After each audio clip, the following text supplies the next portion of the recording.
On the topic of the Mythbusters today. Which we're going to hit today.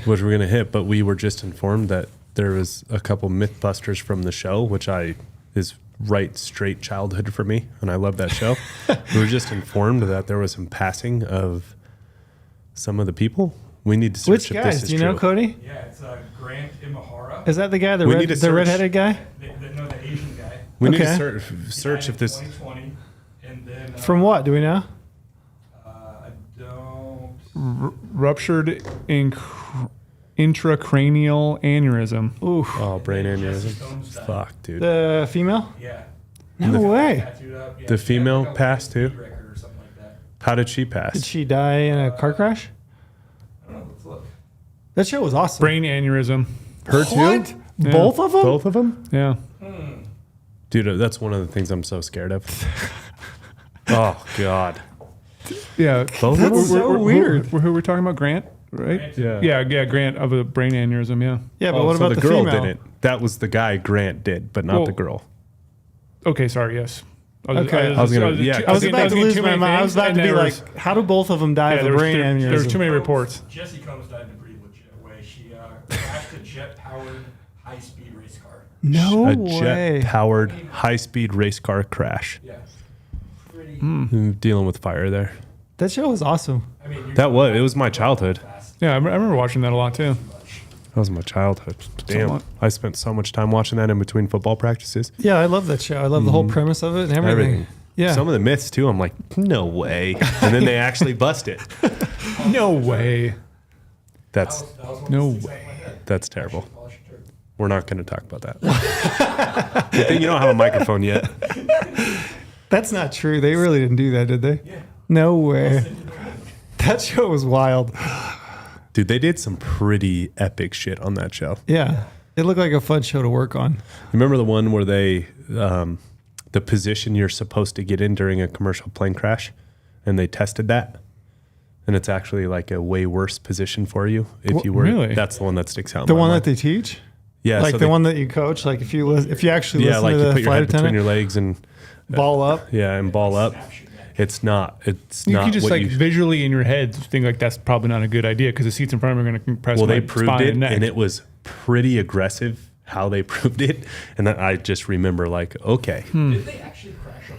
No, they dropped like makeshift plane seats. They dropped it from a really high crane so it would match like speed and velocity. I mean, they had everything dialed in that show. Like they took the average speed and velocity and weight and all that stuff of a typical plane crash, and then they redid that off of a crane and this makeshift stuff, and they dropped it. And needless to say, not a good position. Don't you think if you're actually in a plane crash, all that goes out the window? I mean, yeah. I mean, I'm climbing under the first seat I can find. Yeah. I never think about It's kind of one of those things. Where I don't ever have that thought cross my mind when I'm flying. Yeah. Yeah. You can definitely see people on flights that do. I've been on flights with people that they were noticeably nervous, and I felt My brother-in-law, my wife's brother, him on a plane is really a sight to see. Gets nervous. He's 4 to 6 beers deep before he can even get himself to walk down the jetway to get on the plane. Yeah. That must be awful. I feel really bad for him, honestly. He hates flying. Hates it. Oh. Just in his mind. The only thing that ever like tweaks me out is you think about the planes that are in the sky. Yeah. And you look like the age of them. A lot of them are like 60, 70 years old. I mean, they're old. Do you know what I mean? And I always wonder, how can you build a plane that's going to fly for 70 years or 50 years or whatever it might be? And not, don't quote me, I might be wrong, but how are you flying a plane that's been in the sky for 50 years, but you can't build a vehicle that'll give you, 300,000 miles? I mean, have you ever driven a truck from the 60s or 70s? I mean, yeah, they're built different for sure. But they're not very reliable. I have a 69 Bronco, and that thing is like the least bit reliable. So to think about that in the sky with hundreds of people on it, yeah, it's weird. If you really want to watch a good, I think it's Netflix. Is it Netflix? Yeah, Netflix. Netflix is show good. Society of the Snow. What? I haven't seen it. Oh, what are they? I've heard about this the plane crash in the Andes. In the Andes. Yeah, it's actually really. Yeah. I watched it when Omar and I were bear hunting. I had it downloaded for offline. That's one where the soccer team or whatever. And they ended up having to like eat each other and stuff like that. Yeah. And like try to climb up mountains and two of them whatever climb out. Like it's you like start after watching it, you're like, maybe I should start bringing some like survival stuff on the plane on my carry-on just in case this happens, you know? Just in case. Just in case. Always have my reach. No way. It's a really, really good film, but it's probably one of the ones I'm only going to watch. If I'm in a plane crash, I hope that's it. Just done. I hope not. I'm just going to start carrying on a It sounds horrific. parachute. A parachute? Yeah, just my backpack. Like I'm just bringing a parachute backpack. Just you just jump out and throw it. Every man for himself. I'm like, if you guys get sucked out, so be it. Like I have a parachute. I don't think that's legal. It sounds terrible. It does. We got this Mythbusters topic of today got us on a really odd start here. It does. But yeah, we're gonna talk some hunting related myths, And we're gonna bust them. yeah, I mean some of it was just gonna be our opinion. Okay. Which we're gonna bust. I don't know if we're gonna bust it or confirm it. And then I actually did do a bunch of research on confirming or busting some of these. A lot of these are just like list of just like questions that are like commonly held among hunters. Some are questions that people have like actually reached out and sent me. So I don't know, should be fun anyway. I'm looking forward to just like some banter and hearing your guys' thoughts. There's a couple on here. I might start with the big hitter for Brady Miller here in a minute. But Now you got me do you excited. know which one it is? I guarantee I know which one it is. I do not know which one it is, so I'm excited. Do you want me to get fired up like right at the beginning and yeah, start talking I do. really loud I do. and going on my like 5-minute rant? Yeah, We know if I want- Brady drops an F word within the first 20 minutes, we're at 320 right I now. want you to set the tone He's for hot. the rest Should of we it. do promo first? Yeah, we'll hit promo first. So promo code, Brady, do you want to hit promo? Yes, I can definitely do that because right now we are in the middle of summer, but there's still a lot of time to do some research. We've been doing a bunch of work right now on Technically, it's like the fourth day of summer, not the middle. It feels like the middle. I get It really, feels like the really middle. skewed the last 11 years living in Las Vegas because I always forget there's seasons elsewhere in the Yeah, world. summer starts in April for us. Yeah. But it's technically this year was June 20th, which I think was the earliest it's ever been in like 6 days ago, yeah. in 200 years or something like Yeah. that. Earliest first day of summer. Anyway, sorry, just technicality here. Okay, yes, but like we've been doing a lot of okay, if you don't have a tag, now what? If you did not draw a tag, here's what you can do to try to get a tag in your pocket. Mm-hmm. So if you need to use GOHUNT Insider, use the promo code podcast when you sign up for an Insider account to do your research. You'll get 50 points back to the GOHUNT Gear Shop, and yeah, that's $50 to put in your pocket to buy some gear from us. But the whole didn't have a tag, now what? Like all these leftover opportunities are coming up right now. We had Scott Butler on the podcast. He didn't have a tag. He's looking through all those leftover opportunities. The second draws, OTC stuff, trying to pick up a tag. And so that's a big thing right now. Like, yes, you still can research to try to find a hunt and pick up a tag and go hunting this fall with our tools. And then turn around and use maps. Do those research at the same time. Like I'm already diving into maps, trying to figure out where I'm going to hunt this fall. Yeah, that's where my mind goes. Is like moving into like actual mapping and scouting. Yeah, I know so- you had Idaho controlled results for what? Yeah, it just elk deer came out. antelope just came out yesterday. I've got my season So, set. Like did I've you- got my did you tags. draw? No, Yeah, neither did I. Of course not. no. I have a tag full of pockets already. Yeah. A pocket full of tags, I should Tag say. full of yeah, pockets. I flipped that. I got a but pocket full of sunshine. pocket full. I finally Do you wanna finally sing also. Yeah, great song. Did you hold off strong in Arizona too and not look at your credit card statement? Yeah, I Yeah, 'cause did. I did the same and Yeah, did I not did. look until the portal Yeah. results came out. It didn't help, but Yeah. yeah, unsuccessful on both accounts for I sure thought it was sheep gonna and draw. deer. I did too. I had a sneaking suspicion. I thought maybe it was going to be the year for me. Yeah, you have a lot of points. Yeah. Yeah, you know what's weird is God put Arizona Game and Fish on blast. They when they did the portal transfer from the old to the new, I lost a preference or a bonus point. So did I. Did you really? Mm-hmm. Yeah, I did as well. So this right here brings up a good point before we get into Mythbusters. Oh, maybe it's Mythbusters. It's the state I was accurate. False. There are very inaccurate a lot of times. I've actually had to go back through all the receipts. No joke. That's what I'm talking about, keeping receipts. Like you could, if you had all your receipts, you could turn around and show it to them and they'll give you a point. I've reached done out, that yeah. in 2 separate You can states. try. No, I reached out you to can. get it back, and I did not have proof. But I you just know, you know what I mean? Like when you're in it the way we are, like why would I have a loyalty point for this other species and not deer? So- It's like, no, I had it, but I didn't have receipts, so they didn't give it back. to Yeah. me. So I know we are all in the It's 2024. We're in the digital age, or has it always been in the digital age in the last like 5 years, 10 years? I have a folder at home. Okay, a little, I don't know what you want to call a box with individual folders every single state. Every single time I do an app, I print it off, or it's also screenshotted on my computer, and I have folders on my computer of all my apps for every single year. Smart. Print it off, goes in there. So I have concrete proof. I applied for these species, bought these points. My brother has had to do it before, but I've had to go to the state and be like, yo, he should have one more point. I've had to do it twice as well for a state. And I had the receipts to prove it. And then they added the point on top of it. Smart.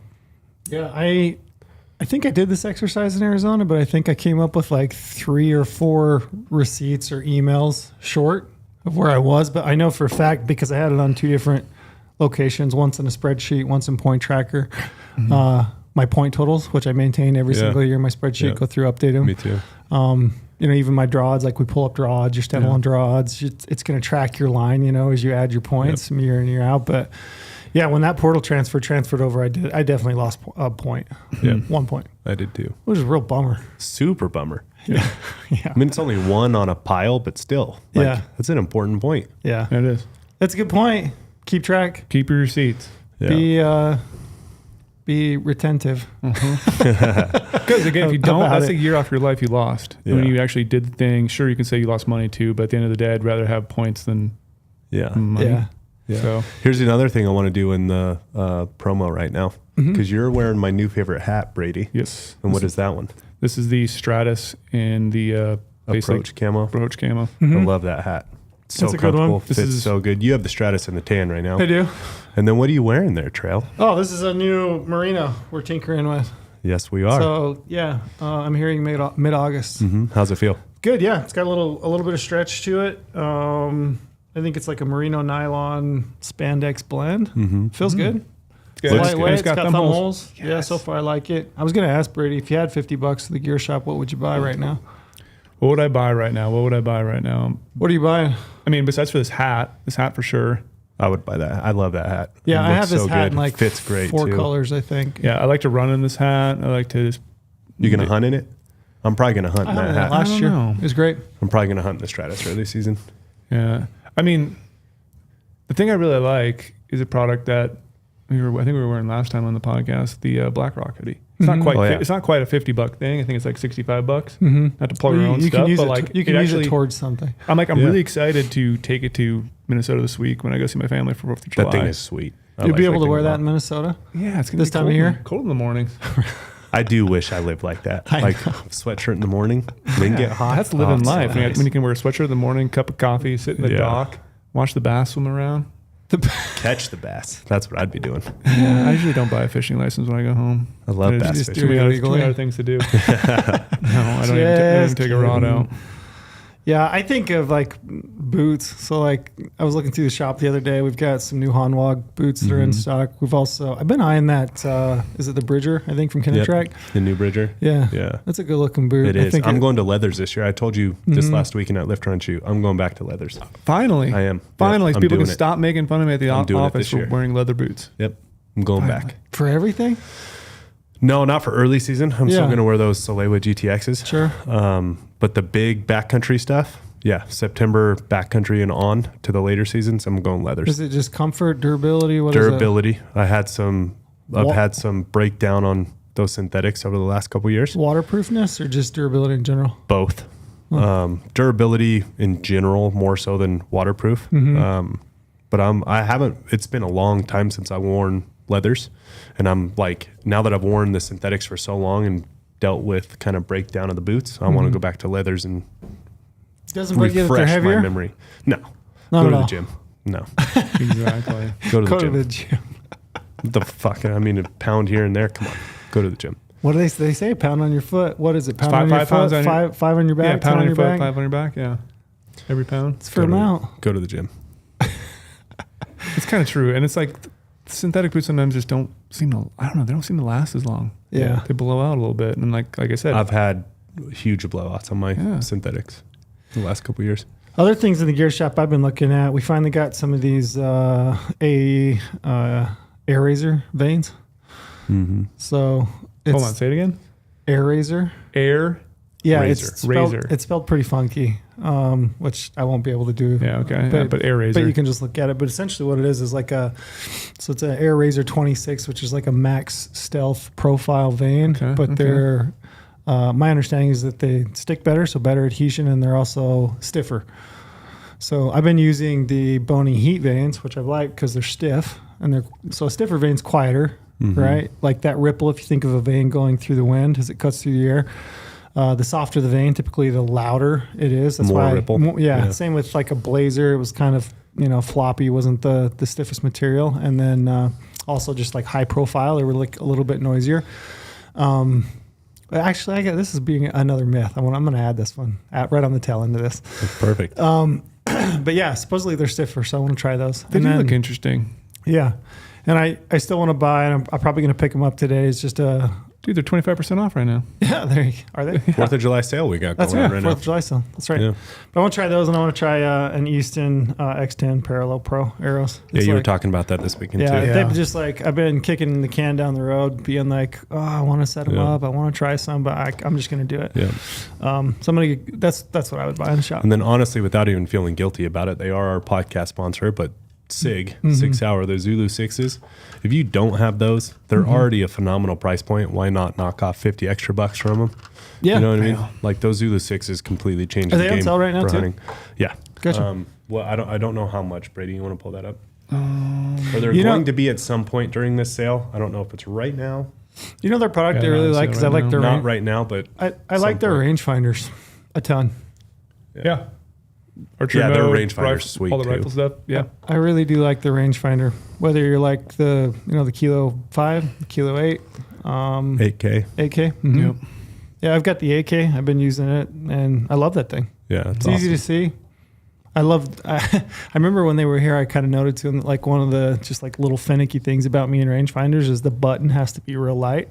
Because you think about an archery situation. So I think about when we were at SIG games Yeah. and I ran up to that last target. So I'd shot 3 targets and you're running in between. I ran up to the last target and it's timed and I was nervous and it's a 108-yard shot and I was trying to get a range on that elk. Like I was shaking so bad. Yeah. Like my hand was shaking so bad. If you add into the fact that like it takes pressure, real pressure to push that button, Yeah. you're shaking that much more.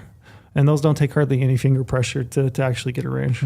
Yeah. So Small detail. it's the details. But it's awesome. It's all in It the is fucking really details. soft button. Details make the difference. So Yeah. Before we fully jump in, Yeah. I just want to hit, because this is going to go on Thursday, which is the 28th of June. mm-hmm. So I just want to remind people, you'll still, by the time you listen to us in the morning, because it's dropped in the morning, you still have Wyoming leftover draw due that day on June 28th, 11:59 I haven't p.m. looked at the list. Have you? I have. Anything Yeah, I good? have an article on the list. I mean, there's always this. It's a stand. The same ones you think are going to be on the list: wilderness issues, private land issues. Those are the tags that are on there. Have I told you guys about the one hunt in Wyoming? They slipped in underneath when Yeah. undersubscribed. Yeah, that's why you always got to be. I drew a looking. tag probably. I think I burned 8 points on it, but it's been a number of years ago. Really good hunt, really good area, solid trophy potential, tons of elk. Burned my points on it, and then this year they slipped in a Type 9 tag for that unit. And it's undersubscribed. Went undersubscribed. Oh, Dude, we boy. were talking with Brian Barney about that. We were walking Didn't around. get allocated. Oh, boy. Yeah. 2 tags that somebody could have drawn in the regular draw. What's 0 Was points? 0 points. Holy Nobody shit. applied. Wow. Really chapped me. Really just not cool. Goes to Are you show fully sure they actually advertised that it was out? I don't know. To me, it seems highly unlikely. Yeah, right. Because like you, Yeah, to most me, of us it's- look at all that stuff. To me, this is probably one of those ones, and I don't know for sure. I'd have to go back and listen, but my guess would be it was probably approved in a commission meeting. Yeah. Didn't make like actual print, website. That's my gut. That's what my gut says. I know that happens. Like I know of a mountain goat tag in Colorado a few years ago that did the same thing and got allocated to a guy with 1 preference point. Like didn't even make it to like the person that had the 3. You know what I mean? Yeah. Like it just slipped in. One guy drew it just randomly. yeah.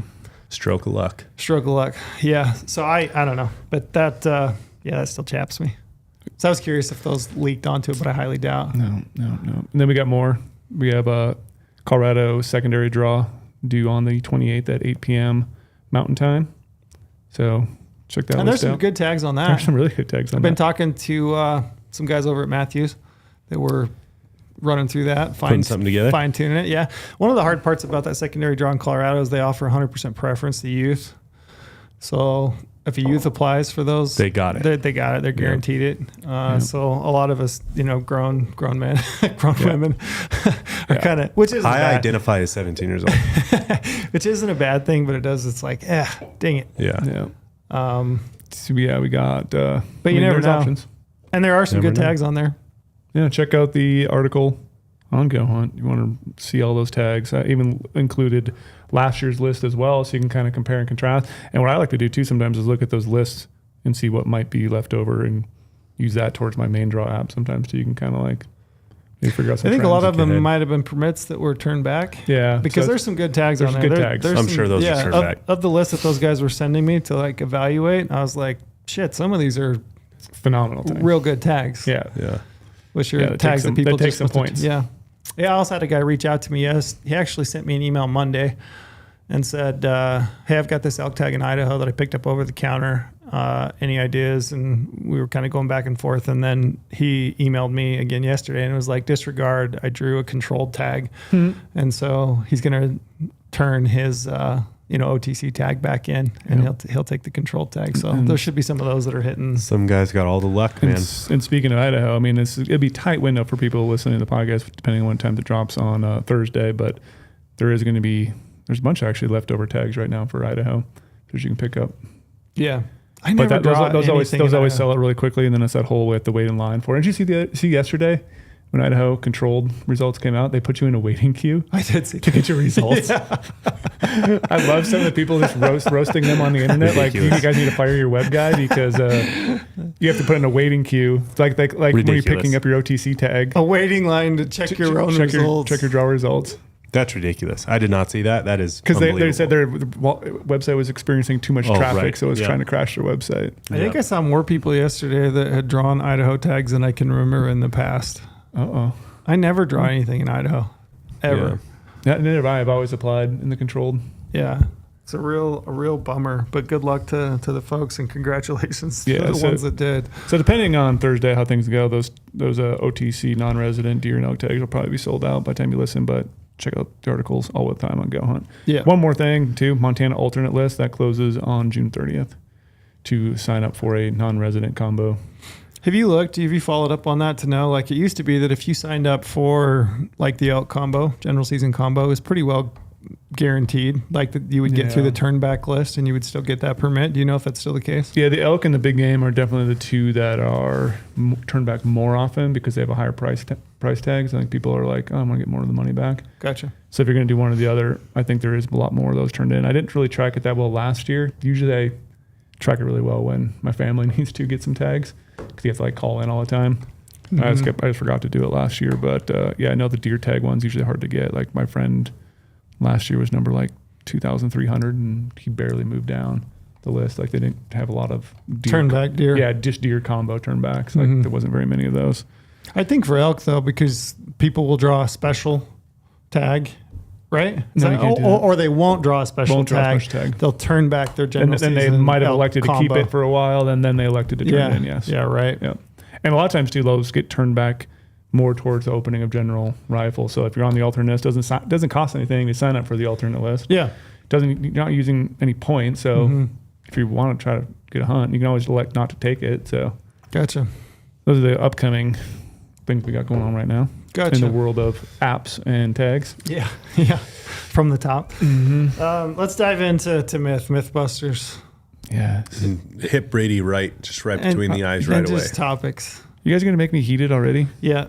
So I don't know which one you're going to drop, so I can't. So my wait. favorite one. I guarantee I know what it is. Do you want to read it? Do you know it just off the top of your head? It's one about some rifles.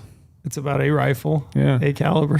A jackrabbit gun or a squirrel gun? I mean, why would you take a squirrel gun elk hunting? So a 6.5 Creedmoor won't kill deer and elk. Yeah, why? Is that an actual myth? No. I mean, Here's the thing. I don't know if you can call it a myth. Some of these aren't like out and outright myths, but it's like this. That is a pretty What good is it? undercurrent, It's like one of the things that I see In hunting all the time. Yeah, and it's just like, I mean, if you had $1 for every meme that you saw about a 6.5 Creedmoor, Yeah. that you saw on Instagram, I'd be wealthy. But Tell me, like, what is it? Won't it kill deer and elk? They'll definitely kill. I could kill probably an elk or deer with the 22. It's just, do I want to? Why leave that margin of error up to chance? Mm-hmm. So why do you need to figure, what's the minimum cartridge I can take to go kill an elk? Why? Because it doesn't recoil, because you weigh 20 pounds and you need a gun that doesn't make you recoil? No, it's just like, why don't you just take the proper cartridge for the animal you're hunting? Yeah, there's people that are like that. You can't kill something more dead than dead. Okay? Yeah. So why don't you use a weapon that is capable for that, so you're not going to wound? People go into the field thinking they can use these certain weapons because they shoot comfortable, they shoot great, they're flat shooting, it's new marketing, great marketing team for these people. But why use it for animals that you should not probably use it for? Yeah, you can use it for a deer. I was thinking about maybe using it on my, I have a U-tag for Desert Bighorn, because my 300 rum is going to tear apart. So let me pitch Desert sheep. let me pitch you a scenario. Should an individual shoot a 70-pound bow if they can't comfortably hold it for 10 or 15 seconds? Or would they be better off to shoot a 60-pound bow that they can hold more steady, more comfortably for a longer length of time? 60-pound bow. This is different, though. So how? It's different. What if so the recoil, the sound, guns kill by different methods and those tearing. Those are samesies. No, they're not. I feel like it is kind of samesies. No, it's not. I'm going through If somebody's more mental comfortable, gymnastics right now, more accurate with a smaller caliber rifle, is that not the better choice? It can be the better choice if you make the perfect shot. Is hunting all sunshine and roses all the time? Is that animal standing there at 300 yards? There's zero wind, animals looking away, and you can put that thing right behind the shoulder. What happens if that animal takes a step you hit in the shoulder with a 6.5 Creedmoor? It might run off in the timber. You might not be able to get a second shot. If I hit an elk in the shoulder with a large, I'm not saying you have to use a 300 rum, a 338 Lapua, 338 edge, something silly, but you don't go with the minimum. You don't have to go the minimum because it's an easy shooting. I get if that's your only gun. If that's your only gun, by all means, shoot it, but know your limitations. Cut down those yardages. Shoot at 200 yards. If I hit something in the shoulder with a big cartridge, that animal is going to either fall or it's going to stand there again, and I'm going to get another shot opportunity. What happens if I get another shot opportunity, now I get two in it, then I'm going to die right there. I'm not going to lose and waste a bunch of meat. Yeah, I might have hit in the shoulder and lost some meat because of that, but it's not going to go bad because I'm not going to track it 4 miles because I shot a 6.5 Creedmoor at 800 yards because I'm an idiot, because that's what the internet tells me to do. There we go.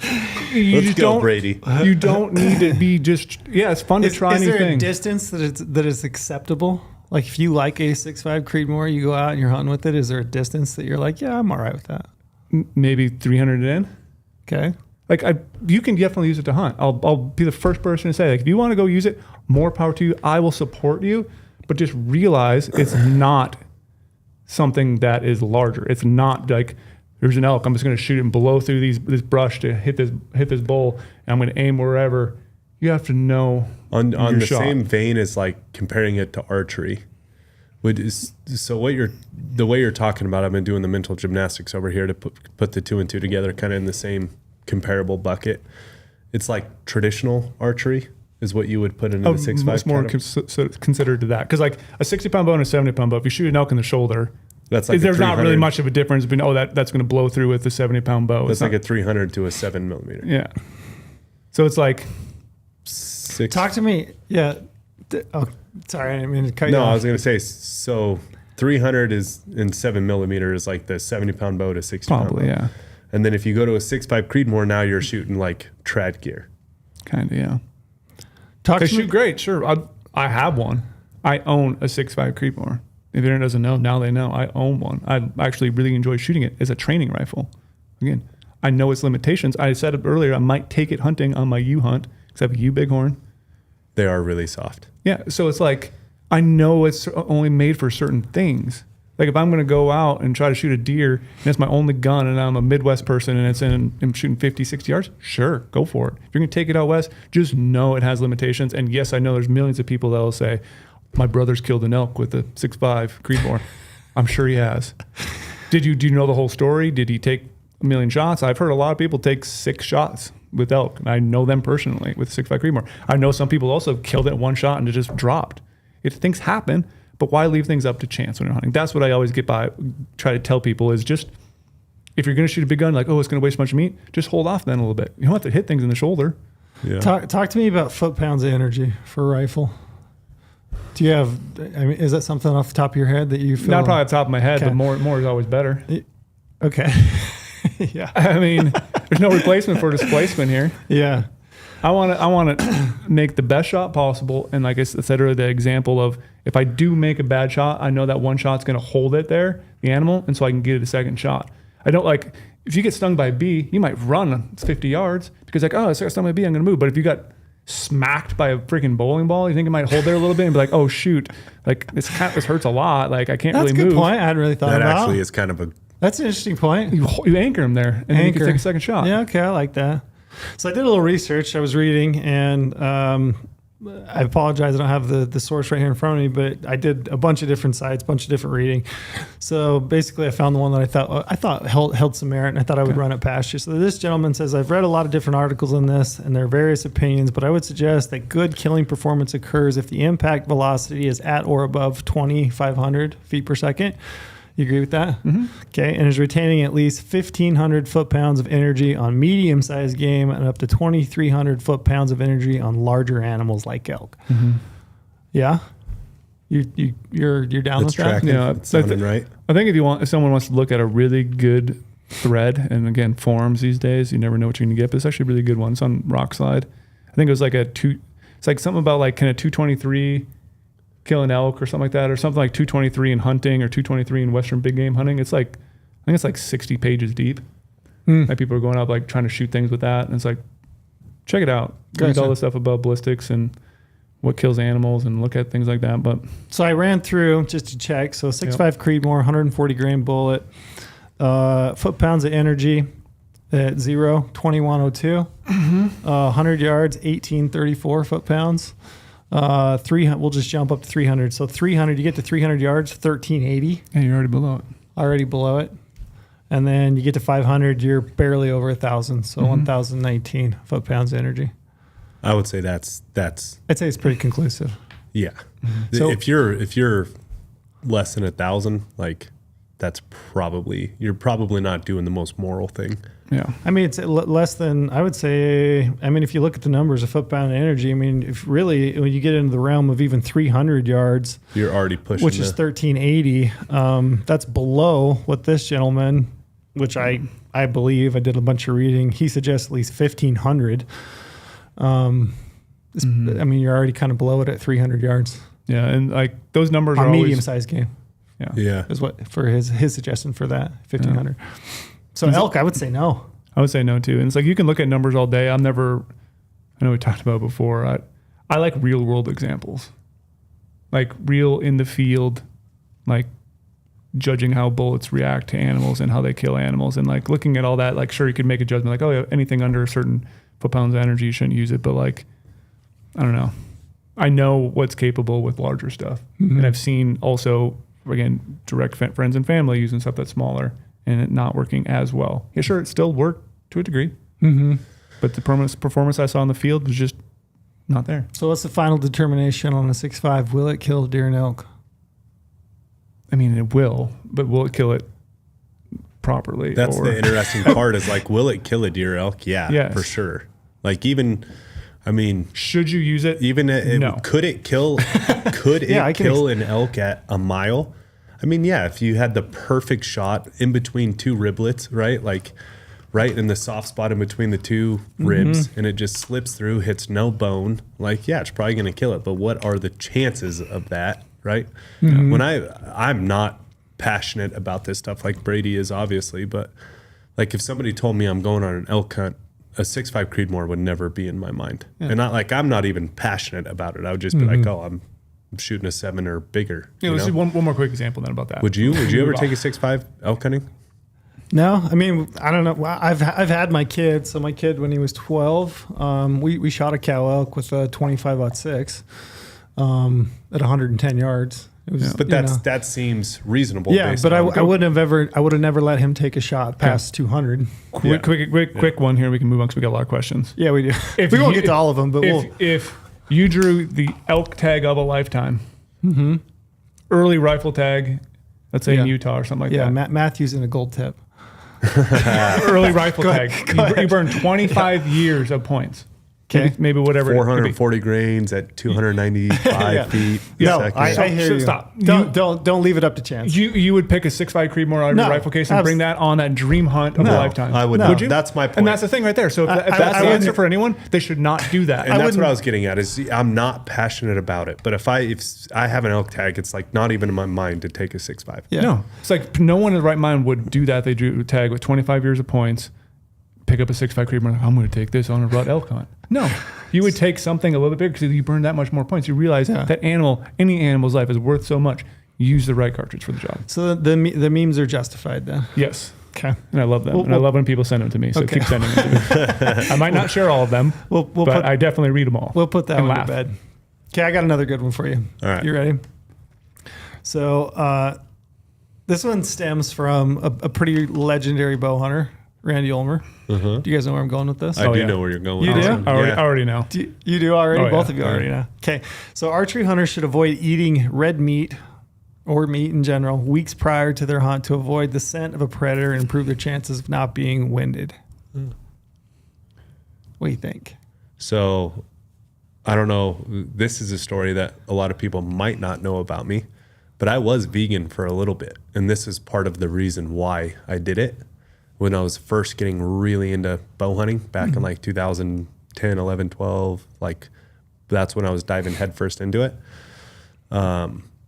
Now here's the thing. There's a lot of variables, right? Like variables stack on variables and who knows what. They're all kind of tied together and you can't tell.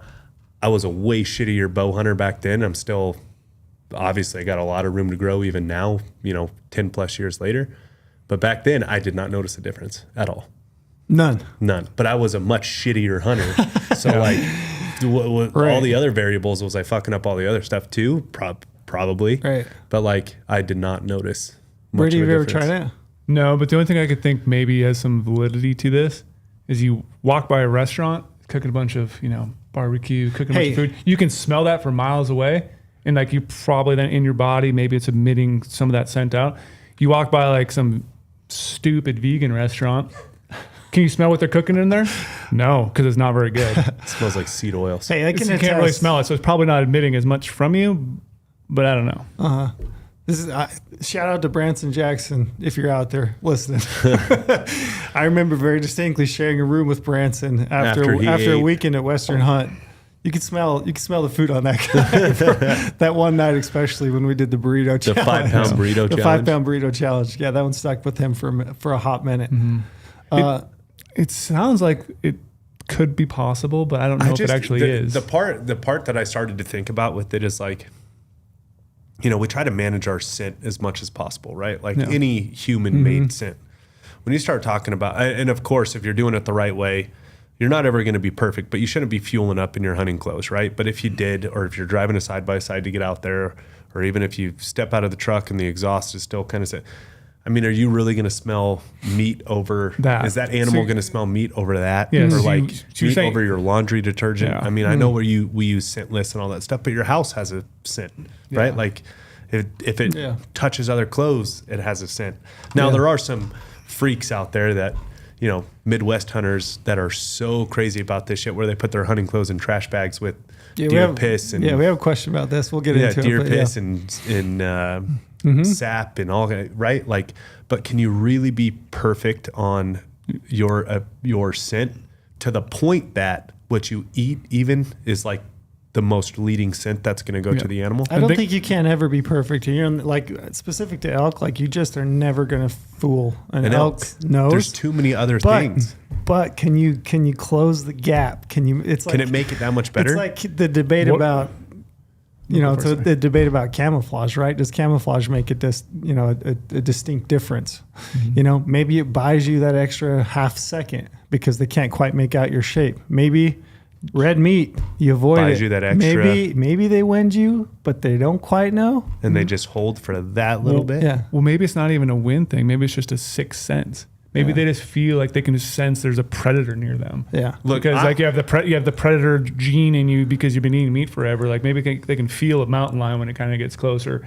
because it's a predator, and maybe it is a little bit of smell, but maybe it's something else like electromagnetic waves of like a predator because they're wired differently. Like, here's what I am a fan of is if you feel like you are doing more than anyone else out there and you have that competitive edge in your mind and it's that placebo effect or anything, then do it. Yeah. Like if it gives you confidence, if it gives you that, like you're working that much harder than the other guys who have the tag in your unit, do it. That's why I started to do it. I didn't notice enough of a difference, but that's just me. And instantly though, if someone walked up on the mountain, I met them, they're like, oh yeah, I've been vegan for the last 4 weeks, try to like get rid of the predatorness on it. I'd be like, damn, that dude has got some mental things in his body, and I really hope he's successsul because he's going fucking all in. Yeah, like that's kind of cool. And I agree. I'm That's probably where I'm kind of coming jealous from. then too. Like, dude, I'd be like, dude, that guy's a savage. I hope he watch kills. out. Yes, like he's willing to do some shit that most people aren't. Yeah. All right. So you want to hear what I found out? Yeah. Okay. So body odor happens when bacteria on your skin comes in contact with sweat, right? So that's the combination of bacteria on your skin and perspiration makes scent. So your skin is naturally covered with bacteria, always is. So when you sweat, the water, salt, fat mixes with this bacteria, causes odor. There you go. Get it out. Spit it out. There's other things that also can impact your odor, which things like medication, the food you eat, hormones. Food you eat. Food you eat. So so here's the long and short of it. So the saying, "What you are, what you eat," it definitely applies to your body odor. Okay. So if you eat food that's rich in sulfur, you may develop body odor or excessive body odor. So sulfur smells like rotten eggs. Yeah. You know, it stinks a little bit. Y'all kind of know that smell. And when your body secretes it in your sweat, it can put off like a more pungent, unpleasant, smell. Tangible smell. So foods that are more pungent, if you will, in your body odor, things that you would think: onions, garlic, cabbage, broccoli, cauliflower, red meat. Ooh, I thought we were going down the vegan path there for a second. I'm like, holy shit, it's all backwards. So what if it's not red meat then? What if it's other types of meat? So fish actually can, same thing, kind of a fishy smell, Okay, like fishy. oils and fish. Same with chicken. Your digestive process, it's a little bit easier to process than red meat. So red meat does it just takes longer. So it says the amino acids in red meat leave a residue in your intestines during digestion. Your intestinal enzymes break down that residue, which means it mixes with bacteria in your skin during perspiration and intensifies your odor. It's an effect that's hard to avoid. So since red meat is harder to digest than other foods, your body has to work harder to process it. And that whole combination, the residue, the process of working red meat through your system, it does secrete a more pungent But smell. didn't you say earlier that you just listed a bunch of vegetables that also do the same thing? So like if you did do this, you would have to probably look at this list, figure out what you can actually eat, and then you'd gain all that muscle throughout the whole summer working out, and then you're going to lose it that like 8 weeks prior to your hunt, just eating one vegetable every single day and not getting enough protein. So is or you the just benefit starve worth yourself and hit the trailhead hungry. Don't lose that hunger. There are people that think you hit the trailhead hungry, you hunt harder. I've heard that. Not me. You guys want to hear some other things that cause excessive body odor potentially? Sure. Caffeine. Ooh, okay. Spices, curry powder, cumin, hot sauce, other spicy food, and alcohol. So I am a massive eater of onions, red meat, spices, hot sauce. So I'm a stinky motherfucker, basically. I thought it was interesting to explore like how long it stays in your system. So it says red meat can take 2 to 3 hours to leave the stomach and 4 to 6 hours to fully digest. However, some say that red meat can take up to 2 to 3 days to fully digest. So there is some truth to this one then. Yeah. But now it gets into the realm of like, is it a variable that is going to outpace the other variables of your truck, your side-by-side, your just general, human odor, whether it's meat or not, right? Like, is it enough to affect all of that? And is it enough to give you that half a second that you might need if it does catch the tip of an elk's nose? Yeah. I would say it's marginal at best. But there is some proof in the pudding. Proof to it that, it potentially might help. Basically, what I found in this is I stink like crazy. The other thing, too, I will say, I know this is like kind of gross, but anybody who follows me on Instagram knows I'm a very heavy sweater. Yeah. And I am as well. and I've been taking a lot of fish oils lately in my older age. I've kind of neglected some of those healthier fats, at least to the levels that I've needed, my blood work and all that stuff. So anyways, I've added quite a bit of fish oils into my supplementation. And I feel like I can smell it. There's nothing worse too than a fish oil burp. After you have fish oil, it's terrible. I take fish oil, but too. I do notice my body. I do feel better. Joints feel better. My knee. I've always had a knee issue. Most people know that. I got a shoulder reconstruction on my left shoulder, and I have noticed it working. But I also do feel like when I am just in that dripping wet phase, I'm like, yeah, I'm taking fish oils. You know, like kind of gross. Sorry, that's putting anybody off. But like, I feel like I can notice it. Yeah. So maybe I should stop. Now I know why Trail's sitting to my right and not Further next away to from you. me. Yeah. So maybe 2 to 3 days though before your hunt, maybe avoid the red Stop meat. it. And fish oils. But then, Why what, like you're saying though too, what if you're sitting next to a predator in your passenger seat and those scents of him? I got waiting one on for you. What if I'm in Grizz country and I haven't stopped taking my fish oils? That's right. That's a problem. Then Yeah. you're attracting, Yeah. the predator. That's a problem. Anyway, That was a good one. good one. Here's the next one. This is another one that I thought would be particularly interesting to Brady Miller, being that you're colorblind. Yes, here we go. Here we go. So elk and deer, can they vision? Can they see color? And in particular, this one came from, I think, something I said on a previous podcast. I use the red light on my headlamp all the time because I've always been told deer and elk can't see red light. Can see red light, yeah. So is that, you guys agree? So when I was younger, trying to get ahead, I did a shitload of research into this, and I am not smart enough to retain all of why, like cones and rods, and we have more cones or they have more cones, vice versa. I don't know. Someone has more cones or rods, us or them. I can't remember what's what. But they can see color, just not high frequency colors. That's what I remember. The general takeaway that I've remembered from my research when I was trying to become a better hunter is they can see color, just not the super high frequency, like blazes and neons and even like high pitched greens. They can't see. Right? This one took me down a rabbit hole. I learned a whole bunch of stuff about deer and elk vision that I didn't really necessarily know. Maybe I knew it, but I had never really put a lot of thought into it. How right am I based on my Pretty right. 10-year Yeah, old pretty research? right.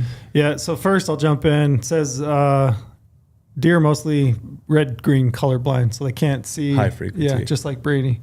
Yeah, just like me. In fact, we were at the SIG games, could not see any of those little flags they kept putting out. Why don't they put them? Yeah, they can see brighter blues, color? browns. They can see all that, right? Yeah, and I'll get into that. They can see colors, some colors, and different colors they see actually quite well. But red green can't. So interestingly enough, there's some studies that have been done on it. So it says in bright conditions, deer are better at detecting blue and green colors. Some yellows and dim light, deer are better at detecting yellow and orange colors, but red typically they don't really see very well. So red light. Red light does work. Yeah, works. Yeah. They can see neon orange. Yeah. Well, they say so they can see in green, low green light. too. So Yep. it's like So- camouflage with green. They could probably pick up during the middle of the day. Some green, maybe in the Some middle green? of the day. Yeah. Yeah. So I got a bunch on this actually. So it says one of the most basic distinctions between the way an ungulate sees and a human sees is the placement. So this is also about this took me down a rabbit hole about the placement of their eyes, which I think is also worth noting in this little section. Since ungulates' eyes are at the sides of their heads, they have a much larger field of view, 280 degrees, where a human's field of view is about 180 degrees. So an elk only has to turn its head slightly side to side and it can see a full 360 degrees, Yeah. which I haven't really ever thought about. Yeah, the predator prey eye placement. Yeah. Like we are obviously predators, eyes faced forward. Yeah. 180 degrees or less is predators. Yeah, but I've often wondered, how is it that you get picked off so easy? And antelope is even more so, right? 'Cause Yeah, there's yeah. So the degree at which they see is so much wider. Yeah, when you think they can't, there's no way they can pick me up. I'm going to move, and then you move, and you're Yeah. like, "Holy shit, they saw me." Yeah, I mean, if you think about 280 degrees, that's a lot. That's a shitload. A lot. They basically have to be dead away from you to not see you. or have an ear or whatever it might be. Covering their eye, which has kind of changed my perspective on when you might move or when you don't. When you do or don't move. You have to be really careful about that. Makes me understand why I probably got busted more times than I thought. They have 280 just without turning their head, like just dead. yeah. just from the get, it's 280 degrees. Yep. Almost Holy hell. 360 with a slight turn of their head. More interesting facts. It says human vision is most acute in the center of their eye, allowing people to focus intently on details directly in front of the face. Deer and elk, they excel at seeing the big picture. He goes on to say they have their best vision right on the horizon, along the horizon where the predators come from. They don't really need to look up to the sky because hawks, other animals aren't coming from the sky to eat them. So our eyes, very detailed in the center of our vision, the direction that we're looking. Elk, more detailed towards the horizons, like the peripherals of their vision. That makes a lot of sense when you think about it. How do we kill these things with a bow? It's unbelievable. Yeah. This is interesting. It says in exchange for having a wider field of view, ungulates have reduced visual acuity, which is equal to about 20/40 in a human. So they don't see as much detail. 20/40 is not that bad, Not though. terrible. He goes on to say, however, does that mean that vision is worse than a human's? He says ungulates' lower visual acuity doesn't mean things aren't in focus. They're just sampling information with a lower density of detectors. It's like the resolution of a digital picture in megapixels. Deer analyzing more visual area at fewer megapixels. So they're consuming a larger field of view with slightly lower slightly acuity. lower. Still plenty of acuity to see what's up. Yep. So this dives into a little bit of the color comment that I brought up. It says another key factor in how ungulates see is based on their color vision. Humans are trichromats. They see red, yellow, and blue, as well as black, white, shades of gray. Ungulates have dichromatic vision. They only see yellow and blue, along with black, white, and shades of gray. It says your orange vest works because it's not blaze orange to ungulates. So they can see like some slight shades of green or orange, but not like the high frequency. That's what I remember. Not high frequency. Mostly blues and yellows are kind of what they see. That's what they see to the best depiction of color. Yep. They see. So this is interesting. It says, however, ungulates can see the blue end of the spectrum 1,000 times brighter than a human can. Wow. Which is why they pick up ultraviolet light so easily, and why some hunters take great care not to wash their camouflage apparel in detergents that contain UV brighteners. Oh, there we go. Which I've never paid attention to. Me either, but I'm going to now. Yeah, I've never paid attention to UV brighteners in a detergent that I've used, or I've seen. Like if you go to a gear shop, and you can buy those detergents, right, that are specific to like UV. Yeah, and they brighten and make sure clothes look newer and fresher. Yeah, I've never done, but I didn't know that. Yeah, 1,000 times better than a human on the blue spectrum. So if you have UV in your clothes, they are picking it up. Yeah, they're picking it up. Yeah, interesting, right? That's incredibly interesting. So he I'm goes going to on. make sure I'm not doing that. This one's another interesting little point. It says ungulates are also more sensitive to changes in coarser patterns in the environment than a human, which is why they can easily pick up an encroaching predator on the horizon. Humans would never have to be looking directly at something sneaking up on them for it to be noticed. We're really tuned at fine patterns. So we look for fine details in things, whereas an elk is a much coarser view, but they're picking up movement. They're detecting movement. Much more so than we are. And things that probably don't fit the natural natural landscape, natural environment. A human standing on a ridge walking around. I love the skyline. That's my go-to to kill something. I mean, it is trails. You heard the mean tweets the other day. Mean tweet. Yeah. Shout out to Woolite and Myers for not having UV brighteners. Yeah. Woolite and Myers do not have UV brighteners. There we go. Yeah, I've never thought about it though. Me either. Like I knew that they saw blues and yellows, but I didn't know that they saw UV and that they saw blues brighter. I knew waterfowl saw UVs because decoys with UV on like the primary and secondary colors to like make your decoys pop. We used to paint them over with UV. I knew that, but I did not know that about undulates. Yeah. Cool. Good stuff, huh? Real good stuff. Did you learn something there? I did. I did too. This was a fun one for me to just do some research. Yeah. Did you check your detergent? Do you have No, I haven't yet, UV but it's brighteners? on the to-do list for sure. Write that down. All right. So I'm gonna dive into the next one. This is kind of has to do with senses as well. So deer hear better than humans. Yes. Yes. You sure? Yes. I mean, I feel like with the ear being bigger, like how's that not the case? Basically a microphone on their head. I know. Satellite dishes on like I know moose. they have telescopic hearing, meaning they can pinpoint once they do hear the noise, they can pinpoint where it's coming from, where humans can't necessarily do that. I've called moose from such a long distance away before. I just feel like They get right to me, the exact spot. the I could big never cup, do that. I do know they have telescopic hearing, meaning they can pinpoint the noise. And Yep. You're big cups. getting to it. with the big cups, I feel like their sense of hearing is just better. Yeah. So is there people out there that think that we can hear better than them? Is that why this is on there? As a myth? That's not necessarily hear better, but I think that we all think that deer, they just hear better. They hear absolutely everything. And I don't know. The research is interesting because it's not necessarily that they hear better. It's not like they have a better sense of hearing. It's just that they're, like you're saying, the ability to move their ears allows them to more accurately pinpoint yeah. Where it came from. where it come from. Yeah. That makes total sense. Yeah. But with the big cups, like they just got so much more of a surface area to take in the vibration. Yeah. You know what I mean? So it's interesting. It says deer probably detect higher frequencies slightly better than humans. So deer hear within a broader range of frequencies than we do. It says that a deer's best hearing is from the 25 to 30 kilohertz, while humans max out around 20. So it is slightly better. What we do hear though is like those mid to like low frequencies. We hear those about the same. So it's like if you think about a dog whistle, they can hear a higher frequency. Same with the deer and elk, which is, as I was thinking about elk hunting, I've often wondered, like, how do they hear each other over such long distances? And it's probably why that end of a bugle is such a sharp, trilling sound, Makes sense. Yeah, so they can hear that further. This one actually led me down, just like you're saying, some just like little tidbits that I thought were interesting in regards to hearing in animals. So humans are, it says basically in regards to hunting, humans are trained, we're used to hearing the sounds that we hear on a daily basis.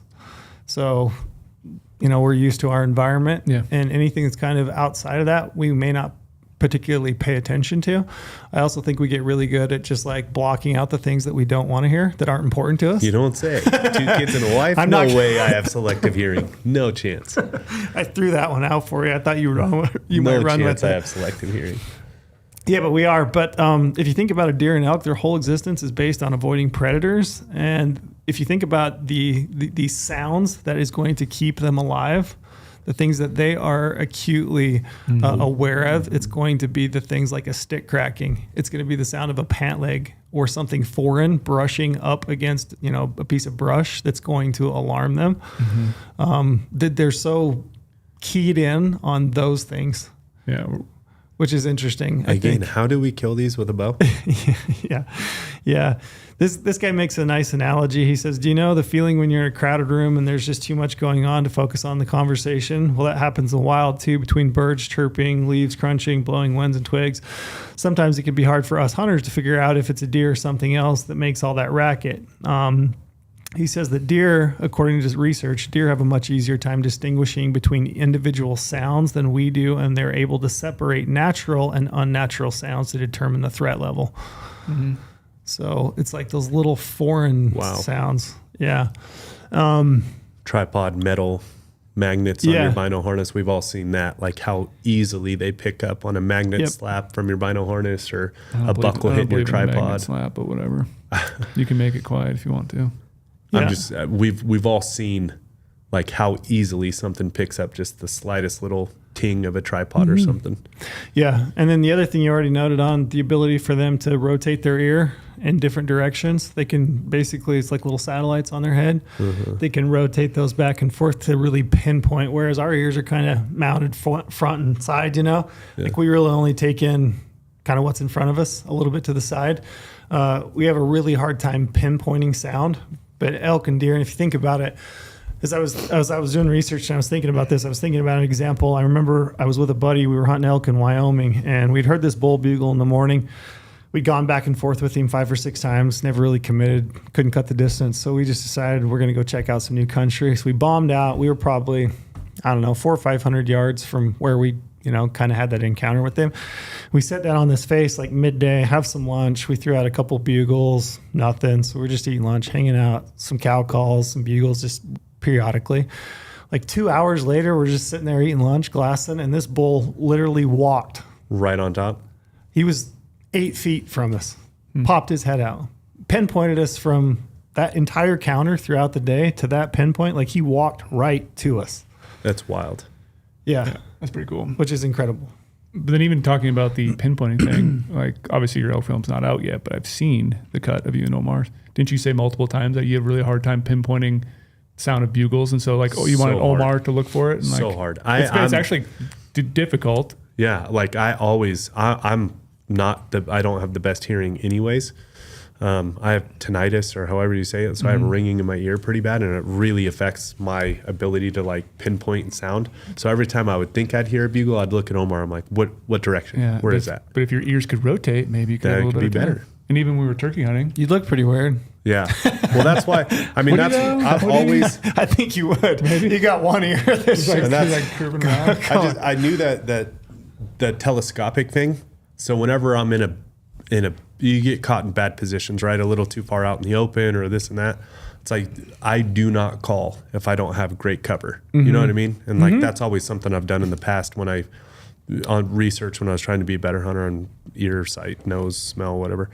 You know, if you don't have great cover, I don't call, because they will be able to look literally right where you are, and they'll pick it out. You know what I mean? Yeah. Instead of trying to cover that a little I'll wrap bit. this one up with something interesting, and I saved it for the very last bit. There's research done at the Wildlife Research Institute in Texas A&M.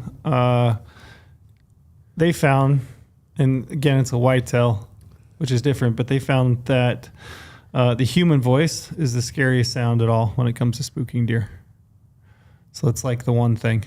human voice. Human voice. So Don't talk. don't talk. Yeah. What about a kid's voice though? Yeah, I don't know. Because when I took my 3-year-old elk hunting, his voice was very different as far as like reception from the elk than mine. Very different. Now they weren't coming to it by any means, but when he would talk and like little squeal noises and stuff like a 3-year-old does, they didn't seem to get too spooked. But when I would talk to like tell them to get over and they heard me, then they would spook. Yeah, I don't know. Interesting. Might be. Which is one of the things I noticed when I difference. took a 3-year-old hunting. Yeah. There was another study recently done. I wish I would have read more into it now that we've talked about hearing and stuff. But they did a similar study, I think, out west, where they're trying to figure out recreational disturbance for animals. Like you have mountain bikes, you have dirt bikes out there now, ATVs, snowmobiles, people hiking, horses, dogs, all that stuff. And I believe if I remember right, they were like setting around kind of like trail cameras, but then also having like microphones on it with sound and try to figure out which animals got spooked the most based on what sounds it was and what sort of simulating human disturbance out on the landscape, like people recreating and stuff like that. And I think it was bears and elk were the most affected by human sounds. Like By human sounds? By human sounds, like spooked the most. Makes sense. Like other animals were kind of, didn't like it, but it was like bears and elk Yeah. were the ones that were most affected by human You voices. just think about whitetails. Whitetails are so involved in day-to-day human life, right? Yeah. Farms, ranches, they're right. Like it makes total sense. Yeah, but I wish I could find that. I mean, obviously, I have my computer in front of me, but it'd be kind of a cool to read That's interesting. that though. now. This is a good one. I Yeah. just learned something there too. Yeah, I learned a lot preparing for this. I got a couple good ones, I think, that are worth noting. Oh, I guess we should confirm that they do hear better than us, but it's mostly just because of their ability to Confirmed. confirmed. All right, so here's one for you. So the age of a bull, size of a bull's antlers can be determined by the sound of his bugle. Hell no. Not even a chance. Do you have any personal examples of this? I have a million personal examples. I want of to this. hear one off your head. I mean, I'd like to hear a million, but we're at 59 minutes. I know. Honestly, this is one, like growing up. So obviously I've had the amazing fortune of being on an amazing elk unit in Utah, private property. Like my family's had a ranch there forever, and the elk rut there like crazy. And whether we have a tag or not, we're always there in September to go bring my kid up, whatever. Even when I was a kid, I would just go up there on the weekends, everything. There was one year, this is probably the most prime example. There was one year that my brother had the tag, and we were hunting on the outskirts of the property, and we heard one of the gnarliest bugles I have ever heard in my entire life. Even now, 10 years plus later from that bugle, I heard nasty, gnarly, deep, disgusting bugle. And all we wanted to do was get eyes on that bull. And this is before it had burned. So it was deep timber, dark timber, the whole thing. This is not where I thought we were going to go with this. This is interesting. Day 3 or 4, I can't remember, 3 or 4, we finally found that bull. It was like a 280 bull. Young bull. Gigantic thirds, I remember that, like big thirds. Interesting. But just a young bull, and he just had a gnarly voice. I think it's the amount of time I've spent with elk in the rut just from that, and then also hunting all across the West, New Mexico to Utah, Arizona, all that stuff in the rut. It's just like human voice to me. Like I don't get excited about a deep, gnarly bugle. This almost Mike Tyson's voice. You kidding me? You hear Mike Tyson talk in the other room, and you're like, I beat that guy's ass. I'll bring that point up, but almost everything that I read about this goes the other way. That a big bull might sound young, but a small bull, young bull, might sound big. Very rarely sounds big. Really? Yeah. That's like that was the research. Generally, yeah, that's the. I've done zero research on this. The information, yeah, no, but again, background. in the field research, your personal experiences. My personal experiences is I've always anecdotal evidence over here. I would say you've probably heard as many bulls bugle as a lot of people Yeah. I know. Especially on the unit that you I've just had spoke amazing about. fortune of I being agree. Growing up the way I grew up, and I've heard so many different elk bugle in a preserve basically, and being the most elky behavior possible. And it's like we just talk about it like humans, right? Like I said, Mike Tyson's talking in the other room and you didn't see me, but I beat that guy's ass. Walks around the corner, you'd be like, holy shit, I need to go the other way, right? It's like and that kind of goes to the point that most people are making, is that a really big bull can sound like a young bull. Yeah. Brady. So here's something that I'm going to bring up. Just give me like 15 what seconds. Do you got for mule 15 deer? Seconds to explain myself before you jump on me about this, because it's going to be about mule deer. Oh boy, here we go. What do you got for mule deer grunts? So no. Let me give some time here. So what you're saying right there, this is why I don't like hunting elk in the rut. Because you said it took you 3-4 days to catch up to that bull to then determine he was a 270 bull. Yeah. You were it's a luck game. We saw other bulls along the way. It's a luck game. But we didn't shoot the other bulls because we wanted to see that bull. Yeah, hearing bulls bugle and going, okay, I'm going to go for that one because it's nasty. It's a luck thing, because the bull that's over here that sounded weaker, you could have went over there and killed at that moment. But because you heard a nasty bugle, you're going to go over there to chase it. And that's why I don't think rut hunting is that fun, because it is up to a lot of luck. That's why I love it. It's like a box of chocolates, man. Why would I want to leave it up to luck? When you have limited time hunting, you wasted so many. You wasted days going after that nasty bugle. But a mule deer, you don't have to worry about that because they don't bugle. They don't make any sound. So it's nature. We is might perfect. shoot him just because he's got it's very quiet bugle. out there. Maybe. And you're listening to the sounds of nature, not knowing frat boy elk. I 100% see what you're saying. You're making a great point. But bygones be bygones here. That's why I love it. It's because you can never take for granted the bugle that you hear. It's like you could waste all that time going after that bull. The little squeaker bugle, you come around the corner like, holy shit, that's a shooter. Never would have expected that. You could be like, oh, I'm going to go after that bull. It sounds nasty. There's another hunter over here that's like, oh, you talked like, oh yeah, I'm going to go over there. All of a sudden this hunter goes after this one that sounds like a satellite. It's like a 390 bull and kills it. And like, yeah, you wouldn't feel deflated a little bit that you went after the nasty bugle. But it's a box of chocolates, man. You just never know. Like when they break the timber and you finally see what it is, there's just something so special. And then you're let down because it's an elk bugling. And but you wish you were hunting mule deer. The letdown was just as cool as, it's cool enough that I appreciate it, even not as much as when it goes the other way, when you weren't expecting it and it's a giant. Like that happened to me in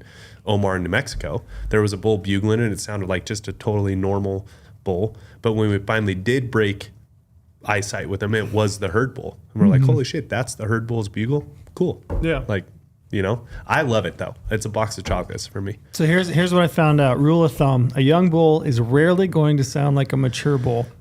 So if you hear an aggressive scream, lip ball, it's almost always going to be a mature bull defending cows. Almost always. So if you hear that, it's a high likelihood it's probably not a young bull. I mean, a mature bull doesn't mean it's a scory bull. That's true. Correct. That's true. But the bull that we saw, it was a mature bull. Gotcha. It was definitely a breeding aged bull. It just didn't have the horns to support, antlers, Brady, to support what it sounded like. Yeah. I think we all know that like your traditional locator bugle, it's pretty damn tough to tell. Yeah. Like it's just a high pitch whistle, trails off at the end. That's pretty hard to tell. There are a number of cases, and like as I was doing reading, I read a bunch of forums. I read tons of accounts of different people saying like I called in a big bull that sounded like nothing. Right? That's like more commonly the case is like when there's a difference in what the bull sounds like and then what shows up. Sounds small but is big. Sounds small but is big. So yeah, it says there is cases when a big mature bull will sound younger with more faint bugles or even some like real. You've heard some real funky bugles. I have too, and I've seen some big bulls with some real weird bugles. I feel like some of the times that I've seen with those big gnarly old bulls is they're even like almost exhausted from even doing this for so many almost years. Sound like they lost their voice. Yeah, so when they do bugle, they're just like meh, like they're just over it. Yeah. They've just given up on the bugle. Yeah, true story. So yeah, the final point. So if you said you brought it up, you're hitting on a lot of these, which is interesting. It's good. It's good intuition. But if you think about a human voice, so a kid very rarely it's not going to sound like a grown man, but a grown man could Mike Tyson or me. I mean, I still sound like I'm 12. My voice cracks. You know what I mean? You don't quite sound like Mike Tyson. I'm 44 at this point. Still sound like I'm 12. Can't help it. Yeah. So I would say that one's you can't really tell. No. That's why I love it. Yeah. You can to a point. If you hear that big lip bally aggressive bull, it's probably a pretty good mature bull. Yeah. But even like a spike bugle, I feel like you can kind of pinpoint a spike bugle. You can. It's like a cow trying to bugle. You know what I mean? Yeah. Yep. So that was a good one. Did you like that? I like that one. I like that a lot. I didn't think you'd like a lot of these because it's mostly do with elk. Oh, I know. well, deer just don't Which I was like, do man, as much cool shit as elk. Lorenzo and I are going to have the best time today. We'll just get Brady riled up. All right, here's a good one for you. A full moon is the worst time to hunt.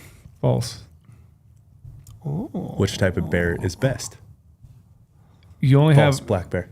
if you go just on, you have to, your hunting dates are your hunting dates no matter what. You just have to put the most effort into it and you can still find success. You can't blame things on a moon. Yeah. Like if I'm hunting, I'm going to say a state. Like if I'm hunting a second or third season rifle hunt, I can't be like, oh, it's a full moon. I'm going to have a horrible hunt. I should have drawn it next year. Like, screw that. You're out there hunting right now. Yeah. You can't use that excuse already in They your don't head. disappear. It's not No. like they're magical and They're disappear still on full moon. somewhere. They're still It's there. just you have to do what you need Yeah. to do to find it. I hate people who use the moon as a crutch. Now- I'm sure for some species, it can make them more visible in the daylight for a little bit. Maybe you elk hunters or whatever do it, but it's like you still got to hunt when you got to hunt.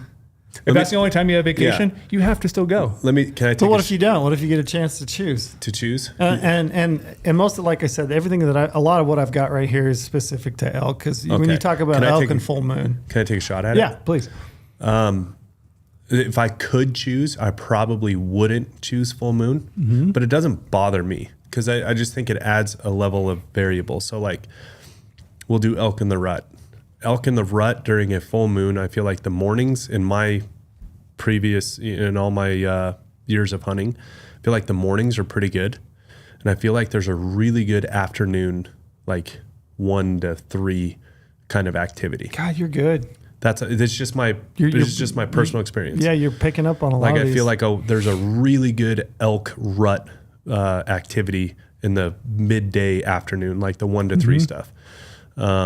Now, if I could choose, I'm obviously going to choose no moon and have earlier or have longer mornings and nights of hunting instead of just the mid afternoon. But I focus really heavy, and anytime there's a full moon, I focus really heavy in like the very break of morning, and then really hard on like the 1 to 3 kind of afternoon stuff. That's what I've seen in the past.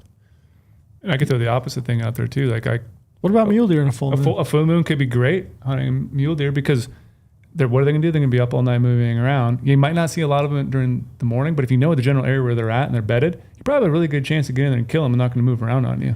Because if they bed earlier, they're going to have to get up earlier to. Yeah. And so To like live, if they're bedding feed, early and water. lethargic and you know they're in this little area and then maybe you do catch a glimpse of them and they didn't move around because they're up all night because of the full moon, pretty good chance that by the time you get over there, they're probably going to still be there and you can get a shot on them, whether bow or rifle. Yeah. So you can still use these things to your advantage. You have to change your tactics. Yeah. to hunt. I just feel like certain it adds a variable, and depending on the time of year too. Like I have very little experience with elk late season, so I don't really know how it would affect a late season bull. Do you, Trail? Do you have experience full moon late season? I mean, gosh, it feeds into the myth, that if you got a full moon, they'll just be up at night feeding because they can see more, right? Yeah. And they're a little bit more detected, or they're less likely to be detected during night, so it's a full moon, it's low light. They can still see the feed that they need to eat. So my gut says that they would be up more at night and less active during the day. Reality is I don't know that that's the case. Really? Exactly. Yeah. Logically it makes sense. And I think if you asked a lot of people, they'd tell you pretty much verbatim, like that's what happens. Yeah. I mean, you talk to whitetail guys, they do follow the moon absolutely close. Everyone talks about that their red moon thing, the red moon calendar. They follow red moon calendars though and stuff like that. Do they follow full moon? I think they do, right? Sure, full moon, I know yeah, the red Coos moon deer thing. guys follow full moons like a lot, and they don't mind a full moon. So here's what I found. So this goes along with what you're saying. This is kind of a compilation of a bunch of different stuff that I read from a bunch of different people. This one, I think it probably says it the most concisely, is from Mark Livesay.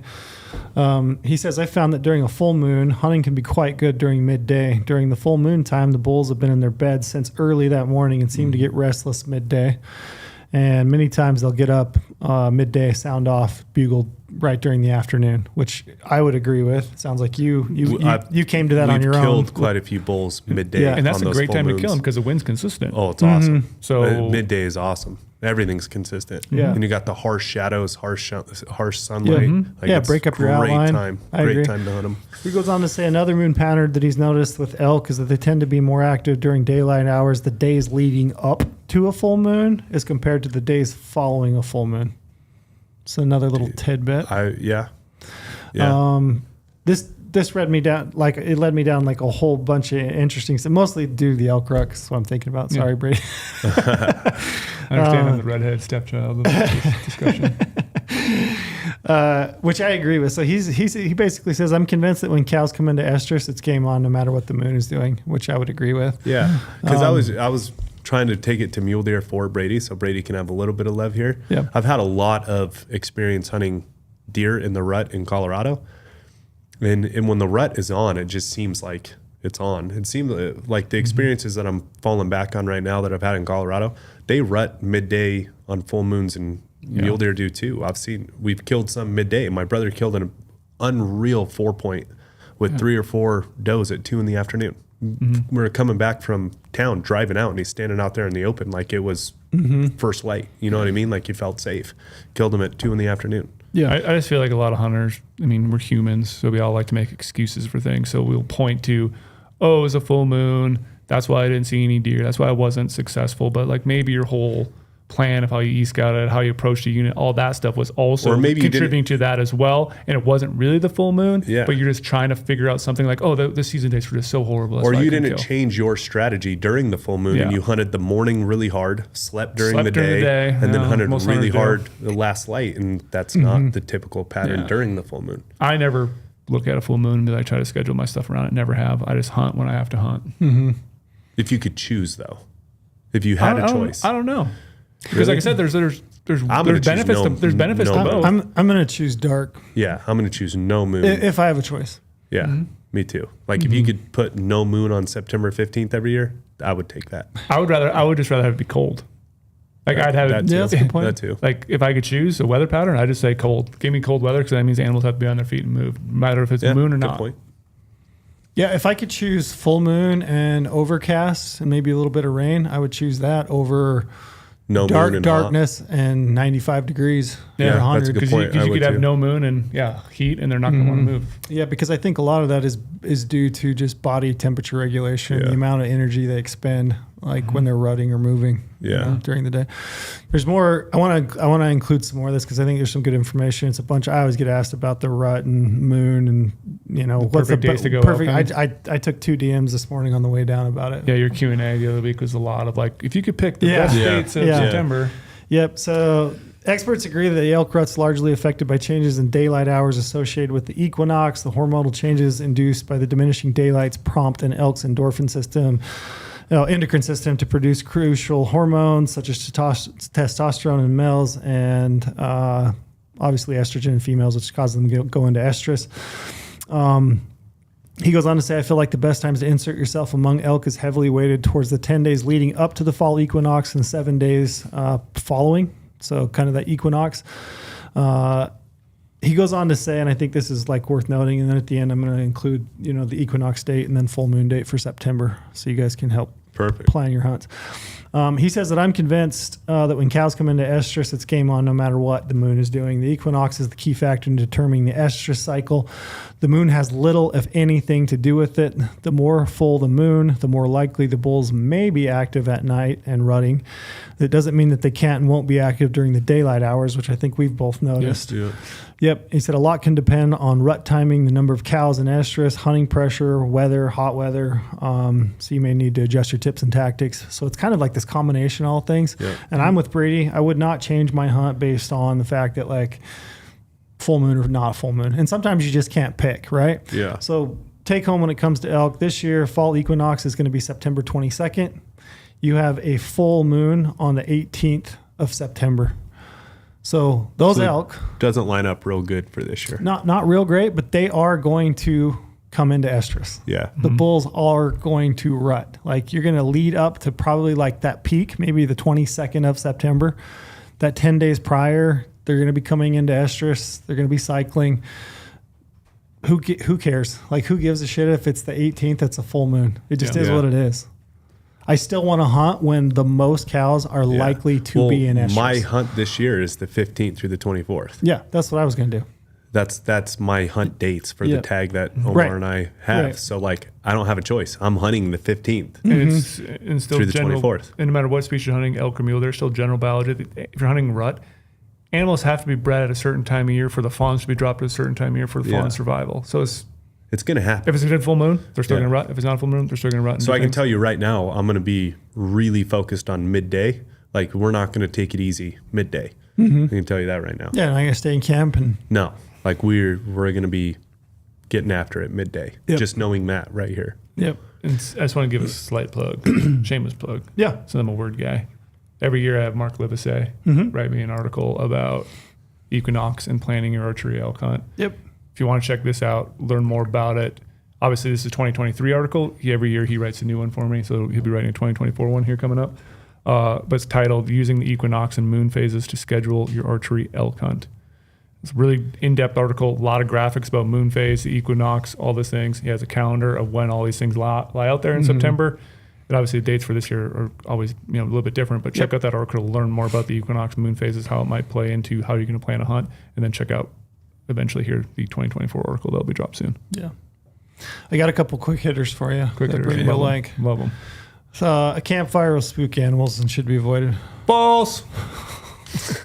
I love this one. I get this one all the time. But wait, there might be some caveats. But wait, yes, there is caveats in there. I'm going to throw the caveat out right away. So I've always people ask me all the time about it because I use stove. We should do more of these. Brady's so engaged. Brady gets. I get fired up. Hilarious. So I get these questions a lot because I'm always late season hunting with a stove, and people are like, "Does that stove spook animals?" I killed a 204-inch mule deer in Colorado. Literally, I shot it 200 yards from my camp. And I've been camping there for 4 days, having a fire every single night, breaking sticks. And he was there every single day. I know he was because there was deer there every single day. And he was never concerned about me having a campfire. Why? Because I told everyone in camp, hey, if we're going to camp right here, this is the only flat spot. It was the only area that didn't have a lot of snow on it. We have to keep our voices down. At night when we have this campfire in the teepee, we can't talk loud. So the thing that spooks animals more is people start having campfires, and what happens? They do what I'm doing right now. You get comfortable. You get cozy. Fired up. You get fired up. You want to talk about the day. You want to talk about life. You start raising your voice because you have a campfire in front of you because you forget that you're out in the woods a little bit. So it's not – animals deal with wildfires all the time. Smoke is normal to them. That's a good point. They deal with that constantly in the West. So it's not a campfire thing. It is a noise thing. It's you breaking sticks. It's you Like running a chainsaw. Why would you run a chainsaw in the backcountry, first of all? Like, I mean, you could take your electric one, but like keeping the noise down when you're doing these things, not just grabbing tree branches and snapping them, actually taking the time to saw them and not break them. Like you can get by being really close to animals with the campfires, just keeping your noise down and realizing that that's the bigger factor. Like I said, that deer, that 204-inch buck I killed, yeah, he was there, and a campfire did not deter him because we kept our voices down and kept noise levels away. It's like even in September, what happened in September? There's fires. Like we were in Wyoming that one year. There was a fire across from us, and you could smell smoke all the time. There were still bulls bugling. It's not like the bulls were like, oh my gosh, there's a huge camp of hunters over there cooking hot dogs. Like we're not going to do that. Like we're going to avoid it. No, they were still screaming. I got a personal experience on this one that sticks out in my head pretty hear it. hard. So Brandon and I packed into the Idaho backcountry pretty late into the season, and it was a wild cold snap. It was fucking freezing, and we had to do a stove. Like it was the only way we were going to survive back there. And day 3 of the hunt, we camped at the very top. Day 3, we would hunt from camp. We weren't making a ton of noise or any of that stuff, to your point, Brady. But on the 3rd day, I was getting out of the tent. I was the first one, and we had a raging fire in there, as Brady likes to say, Africa hot. Yes. Like we had it There's Africa that. hot, so we could get our body temperatures up before we went out for that day because it was so cold. And I go rolling out of the tent. There is a group of 7 bucks, one of them pretty good, like 80 yards from our tent. We were quiet because we were in the backcountry, to Brady's point. I could not believe, and I wish I would have, I wish I was as smart as Brady, because in my mind, I'm like, oh, there's going to be no deer right here at camp, right? So I just kind of like rolled out to take a leak and like get ready for the day. And I unzip the thing and I roll out and not being concerned with my noise. And I look over and there's a group of 7 bucks, one of them pretty good. I'm like, Brandon, get the gun, because Brandon had the tag. And we spooked him from the noise, not the fire though. We were ripping the fire for the first hour of the morning. Could we also make the point that campfires or fires in general, to an animal, it might mean that there's no humans there because they've been dealing with wildfires their whole life. And like, if there's a fire there, there's not going to be humans nearby because obviously humans can't be around the fire thing. So it might actually be a calming. Could it be a Humans have calming been thing? making campfires Yeah, for a that's damn an long time. I know. I'm just trying to. I don't know if I can get there. Could potentially. Maybe. Potentially. Maybe. I don't know if I Maybe. can give you that one. But again, because the campfire thing is a loud noise, though. I think it's still a loud noise. Yeah. What's the data say? A fire could be a calming thing to an animal. Because I did have that personal experience that has stuck out in my head where I will never make that mistake again. I'll always peek out before, just in case, because I didn't think they would be right there, but they were. So that's to your point, Brady. But what does the data say?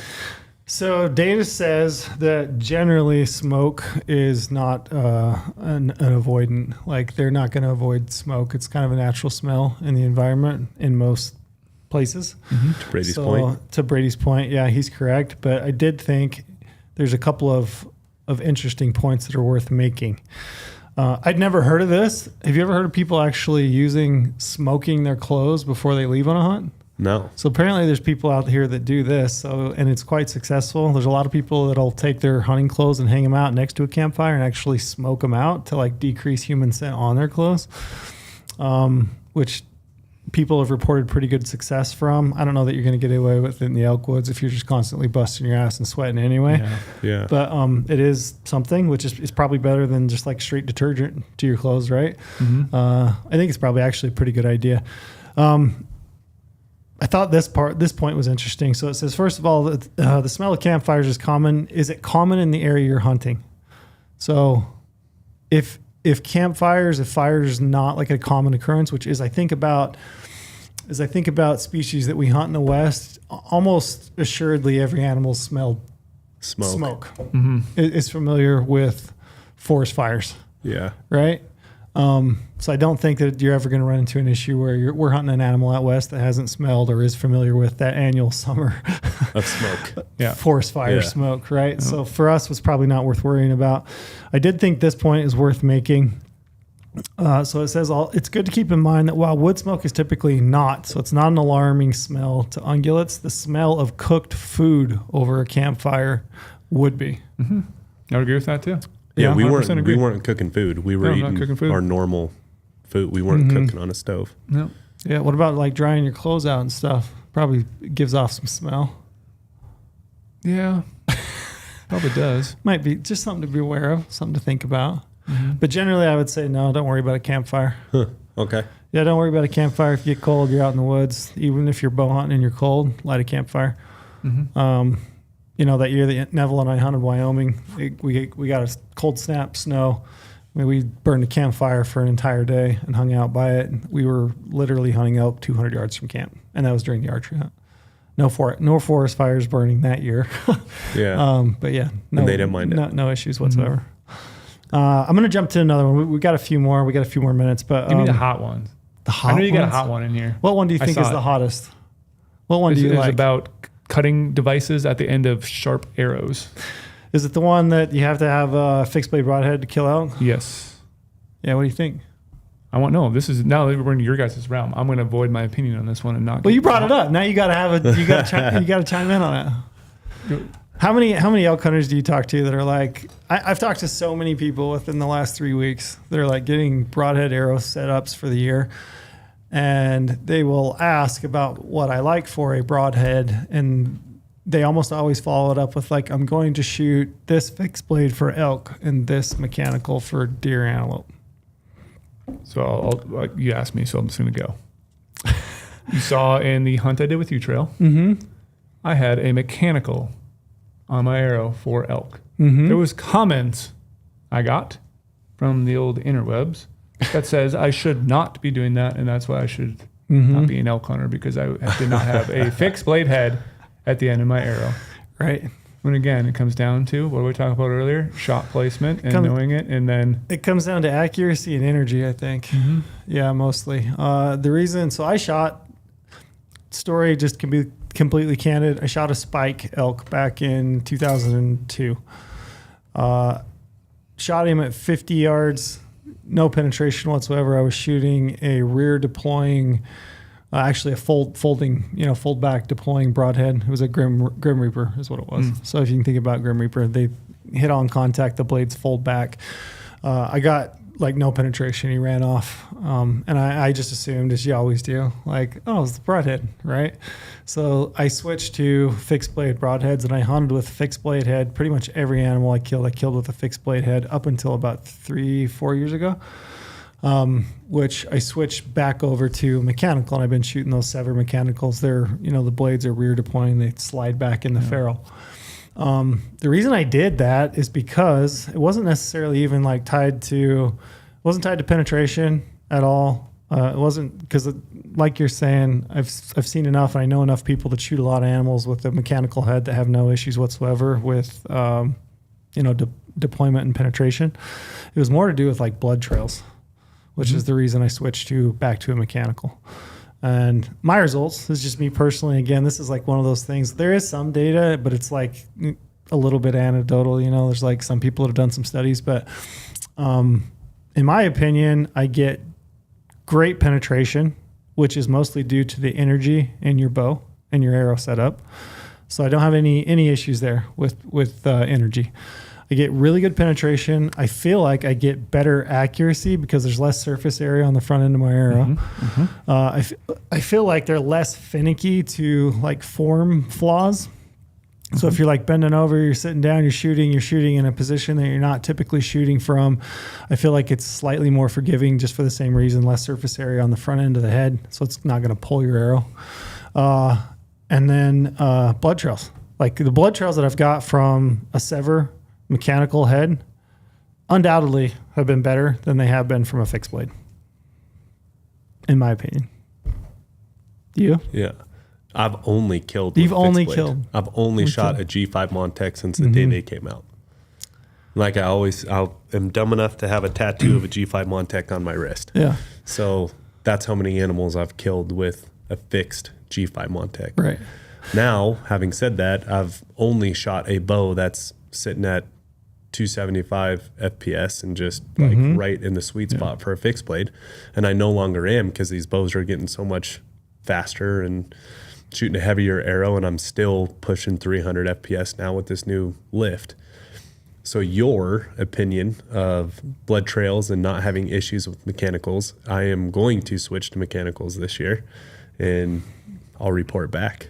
But we'll have to revisit this I've one. killed a shitload of animals. As with have a fixed I. blade. As have I with fixed blade. And I will say my blood trails have not always been great. Have you ever had a really good one that you were like, man, I just painted the carpet No. here? Nor have I. No. Ever. With the mechanical? No, with a fixed blade. I've never had a painted carpet just this is easy. I've always found animals, and often I hear them drop. So it's like a relatively short tracking job. But I've shot a number of elk, but specifically elk, where I found almost no blood, but I was following tracks or game trails, which I saw them go down, or I've been following mud or water because they've come out of a wallow and died, and I followed that.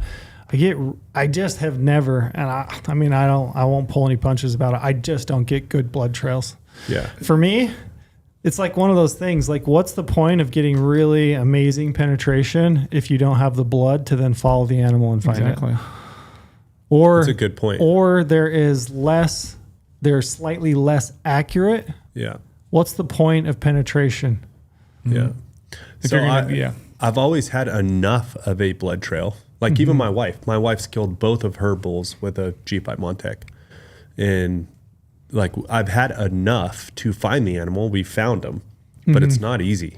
And my wife's second bull that she shot, the one in the showroom, you couldn't have walked up and poked the bull in a better spot. Yeah. And it was difficult to get it tracked in. It didn't go very far, which is awesome. Like you're saying, trail, they don't go real far, and none of my animals have really gone that far either. But I mean, I've never had a blood trail where I could just walk quickly against. And I have with mechanicals. Yeah. Since I switched over back to mechanical, I've had blood trails that are like, yep, dead. Remember your antelope? Yeah, shot an antelope in Colorado from end to end, long ways. Yeah. Yeah. So you talk about penetration. Yeah, no But you issues talk about whatsoever. accuracy too. Yeah. And blood trail. Are you having pass-throughs on your bulls? Yes. Like clean pass-throughs? Yeah. Because that's what I've noticed on my Montecs, like what I've been shooting, my setup. I've had nothing but pass-throughs. Elk I shot in Utah a few years ago with this same setup we're talking about, separate broadhead, platinum pierce arrow, 465 grain arrow, totally finished, 155 grains up front, shot him frontal. He ate the entire arrow and the broadhead was buried in his off hip, back hip. And Frontal. just painting the ground. Just painted. Yeah. Yeah, just like I've gotten to the point. It's like one of the most. I mean, this is gonna sound sick, maybe, I don't know, sick in the head, but like I get so much pleasure out of just like being satisfaction, I guess I should say, of like walking a blood trail that I don't have to like get down on my hands and knees and like look at the backside of leaves and things. You know, chest height. It's just like blood, dead. Yeah. Yeah. And over my bow hunting time, I bet I'm 90% mechanical for kills. And the few times that I've used fixed blades, I've had some great success, but I also, Not the same blood trails? I had worse blood trails with fixed blades. Yeah. And then that one deer that I always hate to bring it up, lost a deer because of that hunt. Yeah. We were talking a lot, and I switched from my mechanicals to a fixed blade. I can't blame everything on a broadhead because that's silly because there's just so many variables. Yeah. But I always think right now to this day, what would have happened if I still shot my giant, like whatever it was, 1.5 2 inch cutting diameter and punched a bigger hole and had more turkey guillotine. Turkey guillotine at that 1/4 deer. No, I'm and it's not coming with a lack of stress for sure. Like I'm concerned, but like I have enough people that I respect and trust that I'm like, I'm going to make the switch to it this year. And the biggest thing to me is like you're talking accuracy, everything. Yeah, that's like the Trail other part. said. Why do you need penetration if you don't have accuracy? Yeah, and why do you need penetration if you don't have the blood trail? Like that bull you and I killed in New Mexico. Clean pass through, had 3 different arrows in it. That wasn't an easy blood trail. No. Like at all. Not even a little bit. And it was right in the first shot was right in the shoulder pocket. Yeah, like, not perfect. It not was great. even a little bit. And then I had 2 other ones in him because he was standing by the cow and still. Yeah, maybe No. 2 little pools and then like some pin drops along the way. 2 little pools when he was standing next to the cow. Most of trailing that bull was just watching where he'd gone Correct. and heading that direction. Correct. Like you were out ahead of me working trail. Like I saw him go this way. That's another thing about blood trailing. I mean, typically an animal's going to go the most likely route, right? Yeah. So you were kind of working that. I was hanging back, like looking for blood, And they were pin drops. and they were pin drops. And we laced that bull. Yeah, at least Had 3 arrows in it. dead X'd it. Yeah. So what about this? And still Yeah. not great. So what about this? Let's say somehow you come across a brown bear tag. You are going to go hunt some 10-foot dinosaur brown bears. Yeah. Do you feel fully confident saying, I'm going to go hunt a brown bear with a mechanical? Mm-hmm. And you would take a mechanical. I would. I love would. that. So I think it's energy in your bow. So energy in the bow, mass of the arrow, like adequate mass weight of the arrow, energy produced from those two combinations.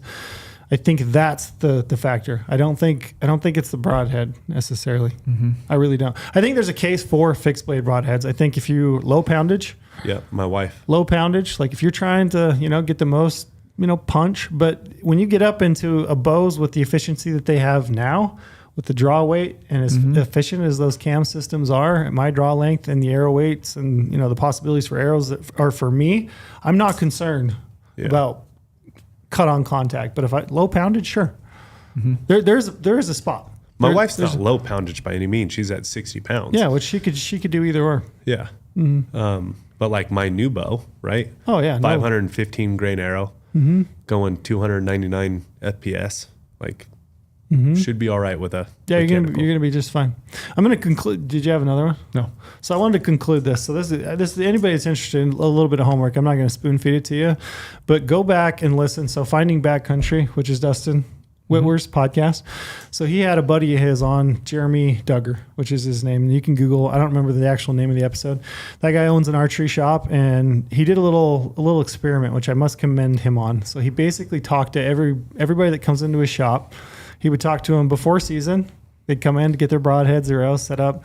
He'd just make a note of what they were shooting, broadhead type, arrow weight, bow they were shooting. And then after, typically those guys will come back in. They've killed a bull elk. They'll come back in, shoot the bull with them.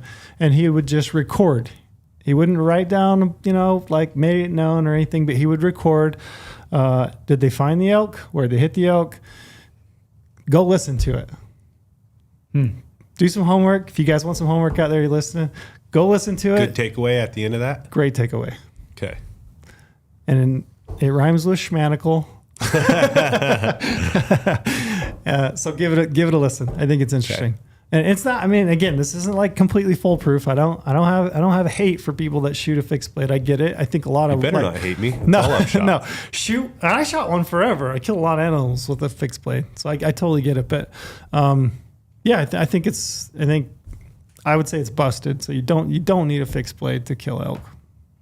Busted. Love it. Busted. That's what I was hoping.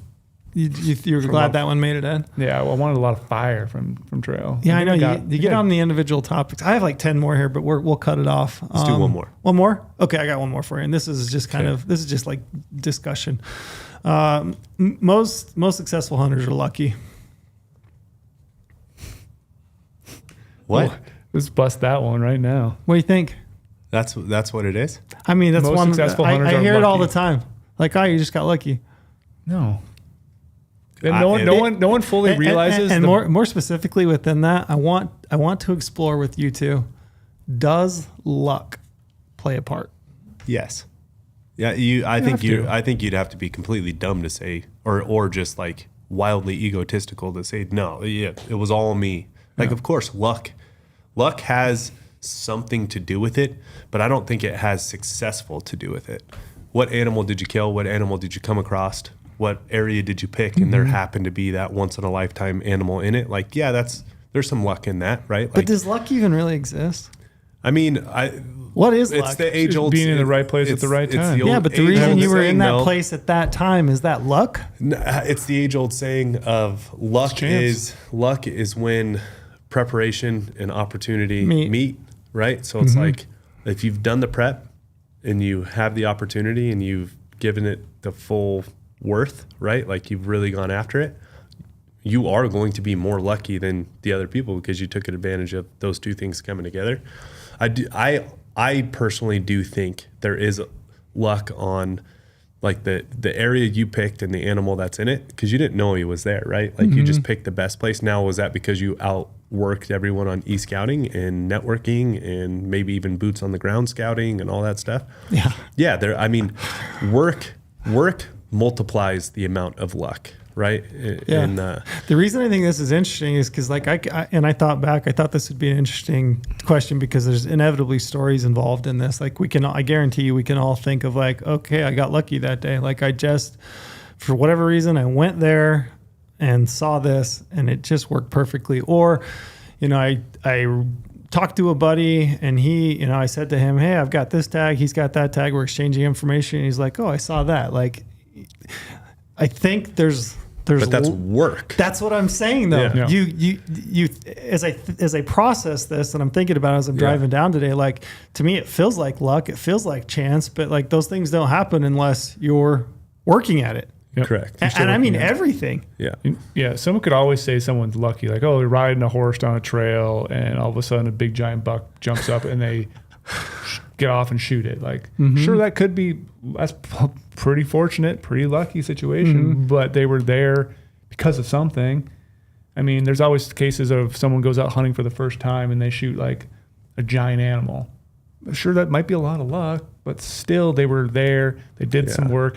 They had the thought to get out of bed that morning and actually get out there. Maybe they had a late night or something like that, or trouble with work or family. They still went out there, got an animal. Like, you could always say something is lucky, but you really don't know the person's backstory about how they got there, what work they did. Or I think, and I'm pretty like sound in my belief of this luck thing when it comes to hunting. Like, are you superstitious at all? Either of you? I'm a little stitious, not superstitious, just a little stitious. Not. It's just for me.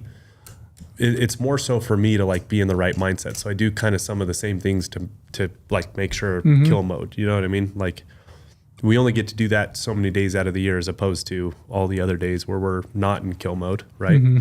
So I do some of the similar things just help me mentally be in the right spot. But the luck thing, like I'm very sound in my being comfortable with my belief in it all. The success has nothing to do with luck. I think being successful in the field and in coming home with something that is just, it's all work. And maybe you get some bad breaks, whatever, but could you have worked harder? I know some of the times I've come home with no tag, definitely could have worked harder. So I don't think it was a bad break. It wasn't unlucky. I literally am in the truck going, yeah, I definitely could have worked harder and I probably would have killed. Right. So I think the success in hunting, I think, is 100% work ethic. Did you outwork what the hunt called for? Did you do more than you should have or were supposed to or you thought you should?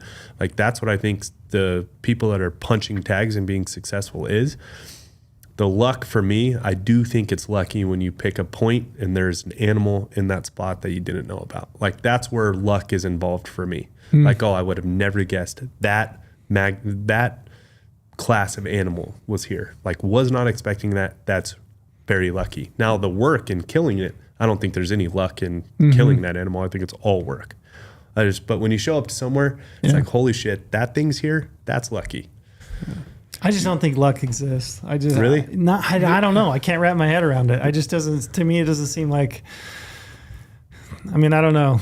Is chance the same thing as luck? I guess. Probably. Now, the luckiest animal I think is my antelope in the showroom. Because just the way it worked, anyone on planet Earth would say, oh, that's just so lucky. Now, I never stopped picking up the phone. I was calling everyone. Yeah. I was always trying to dig, and, not a lot of people are protective over antelope when they have elk and deer. So I'm calling everyone, hey, have you seen anything off the road? Hey, I never stopped picking up the phone. And it did lead to, oh, yeah, I just drove by one. He looked giant. Here's the pin. You should go check it out. Sure. So turns out the biggest antelope I've ever killed. Yeah. Now, how lucky is that? I don't know, but never stop picking up the phone. So what about this then in terms of luck? This is where you might get, some people are just lucky. Drawing tags of a lifetime. We all have sometimes the same odds. There's no real I don't know. There's no real, but no, here's the thing. I refuse to believe that there's like some luck. Someone got lucky, but here's the thing. Sometimes there's no strategy, there's no points or whatever, and you just apply. So it's not like someone I thought drew to a do New this. Yeah, Mexico. like, that's I just- drew a New Mexico bighorn sheeptag. Yeah, that's drew. just like it's just somebody's going to draw. Yeah. It But was you. Yeah. Because like I drew. But like I don't think that there was like some like magical thing happening around your Desert aura. sheeptag, I should say. Like when people, I hear this a lot too. This is interesting. So like, But people, what would you call it then, though? Chance. I don't know. I Put just yourself refuse in to the place. believe that there's like some People keep saying Fairy out there some that's with a fairy, wand. some luck fairy out there just like sprinkling dust. Over I had somebody's never head. applied for an Oryx tag. I drew it the first year. Yeah, but you've like I've drew it the But first somebody, year. to Trail's point, though, someone was going to. Someone was gonna draw, somebody was so- going to draw that tag. So it really isn't considered luck. It's just just- someone's going to draw, and I'm Yeah, it's just the happenstance. lucky It's like- person. Or you can it's can't use the word lucky then. happenstance. Like What's you put, the definition of luck? I don't know. Good What is it? question. What's the definition Cody, of do you know luck? the definition of luck? Let's look this up real quick. Yeah, I don't know, but Let's yeah, look this up I real just quick. I hear this all the time. Like, oh, that, and I've said it for sure. Like, oh, that guy's really lucky. He seems to draw a great tag every single year, and he does. But I just like, I don't think that like you always hear this. People will be like, oh, you must be living luck. right. It's a noun. Success or failure apparently brought by chance rather than through one's own actions. Chance. Now, I guess the same now, thing, maybe. no, because it says by chance rather than one's own actions. Now, So Brady's try- action was to put himself tag. into That's that right. drawing. You put So it's not- yourself so it's into not the lucky. drawing. Now, It's not my lucky. action was to pick that point in that backcountry to go to, and that animal was there. But that was my action to. It was your action And based all on my action, all based of on my experience. actions leading to, yeah, correct. based on gut. Walking down the street and you find $100. You chose to walk there. Not lucky. Chance consideration. Somebody You else would chose have to put found it. yourself there almost. So like nothing then's luck. I There's don't. probably a very small little things in life that are technically luck based on that definition because everything you do in life, you put yourself there. Success I chose or- to come sit next to you today and not have Lorenzo sit here because I want you to smell How like, did- is that but lucky? here's what I'm struggling with. It's brought by chance rather than one's own actions. But how do you have the chance if you never took the actions to put yourself in that place? Yeah. So luck doesn't exist. Like, because all of the things we do is by our own actions to make the choice to go there. Yeah, it you- wasn't you- by chance. We just like I Yeah. decided to go down this ridge or someone that kicked us ridge. I out have of two the truck choices. and we're like, oh, I'm here. Yeah. So I you guess make it- my make it a play mind here. just goes to like I just refuse to believe that there's like some magic out there happening for some people. That's how I it's feel. the same thing. Like, oh, you must be living right. Yeah, that's how I feel on people when people are I know some real terrible people that correct. there's There's some real great opportunities. when people are highly successful in the backcountry and with hunting, because there is a lot of chance in hunting, right? But it's through one's own actions, which goes against luck. But when people say that guy's so lucky, he's always killing, I don't think that part is lucky at all. I think that is either. all work. I agree. Yeah. All work. You can literally outwork the situation This to one's get busted. successful. And I think too, It might be busted. people are just jealous, so they assume it's luck. Luck. Yeah. There's like, there's no way that person killed that. Like they only been hunting for 5 years, and I deserve it more, so it's got to be luck. It's Yeah. jealousy. There's So they a throw lot of out that. There's a ton of that. Yeah, I've said that. I've not about either of you, but I've said, He probably said it about me. that. being completely candid. No, I've said that. Like, oh, that guy, that was extremely lucky, because that one just couldn't have been other Yeah. than luck. But I mean, he was out there, or they were out there. By definition, Trail might be right, because with hunting, it's all our own actions that get us to that point, and that goes entirely against luck. Yep. Yeah. Well, I hope you So guys. is it busted I think it's busted. Definition. I hope Busted. I hope you guys do get lucky though. I hope I do too. I hope there's a giant back there somewhere. Yeah. Good luck to all three of you. Good luck to you, Trail. Thanks. Yeah. But you're not going to need it because you're going to put yourself out there. I don't for- need it because it's bullshit. But Yeah. it's all work. just kidding. All right, so that's good. Thanks, guys. See ya.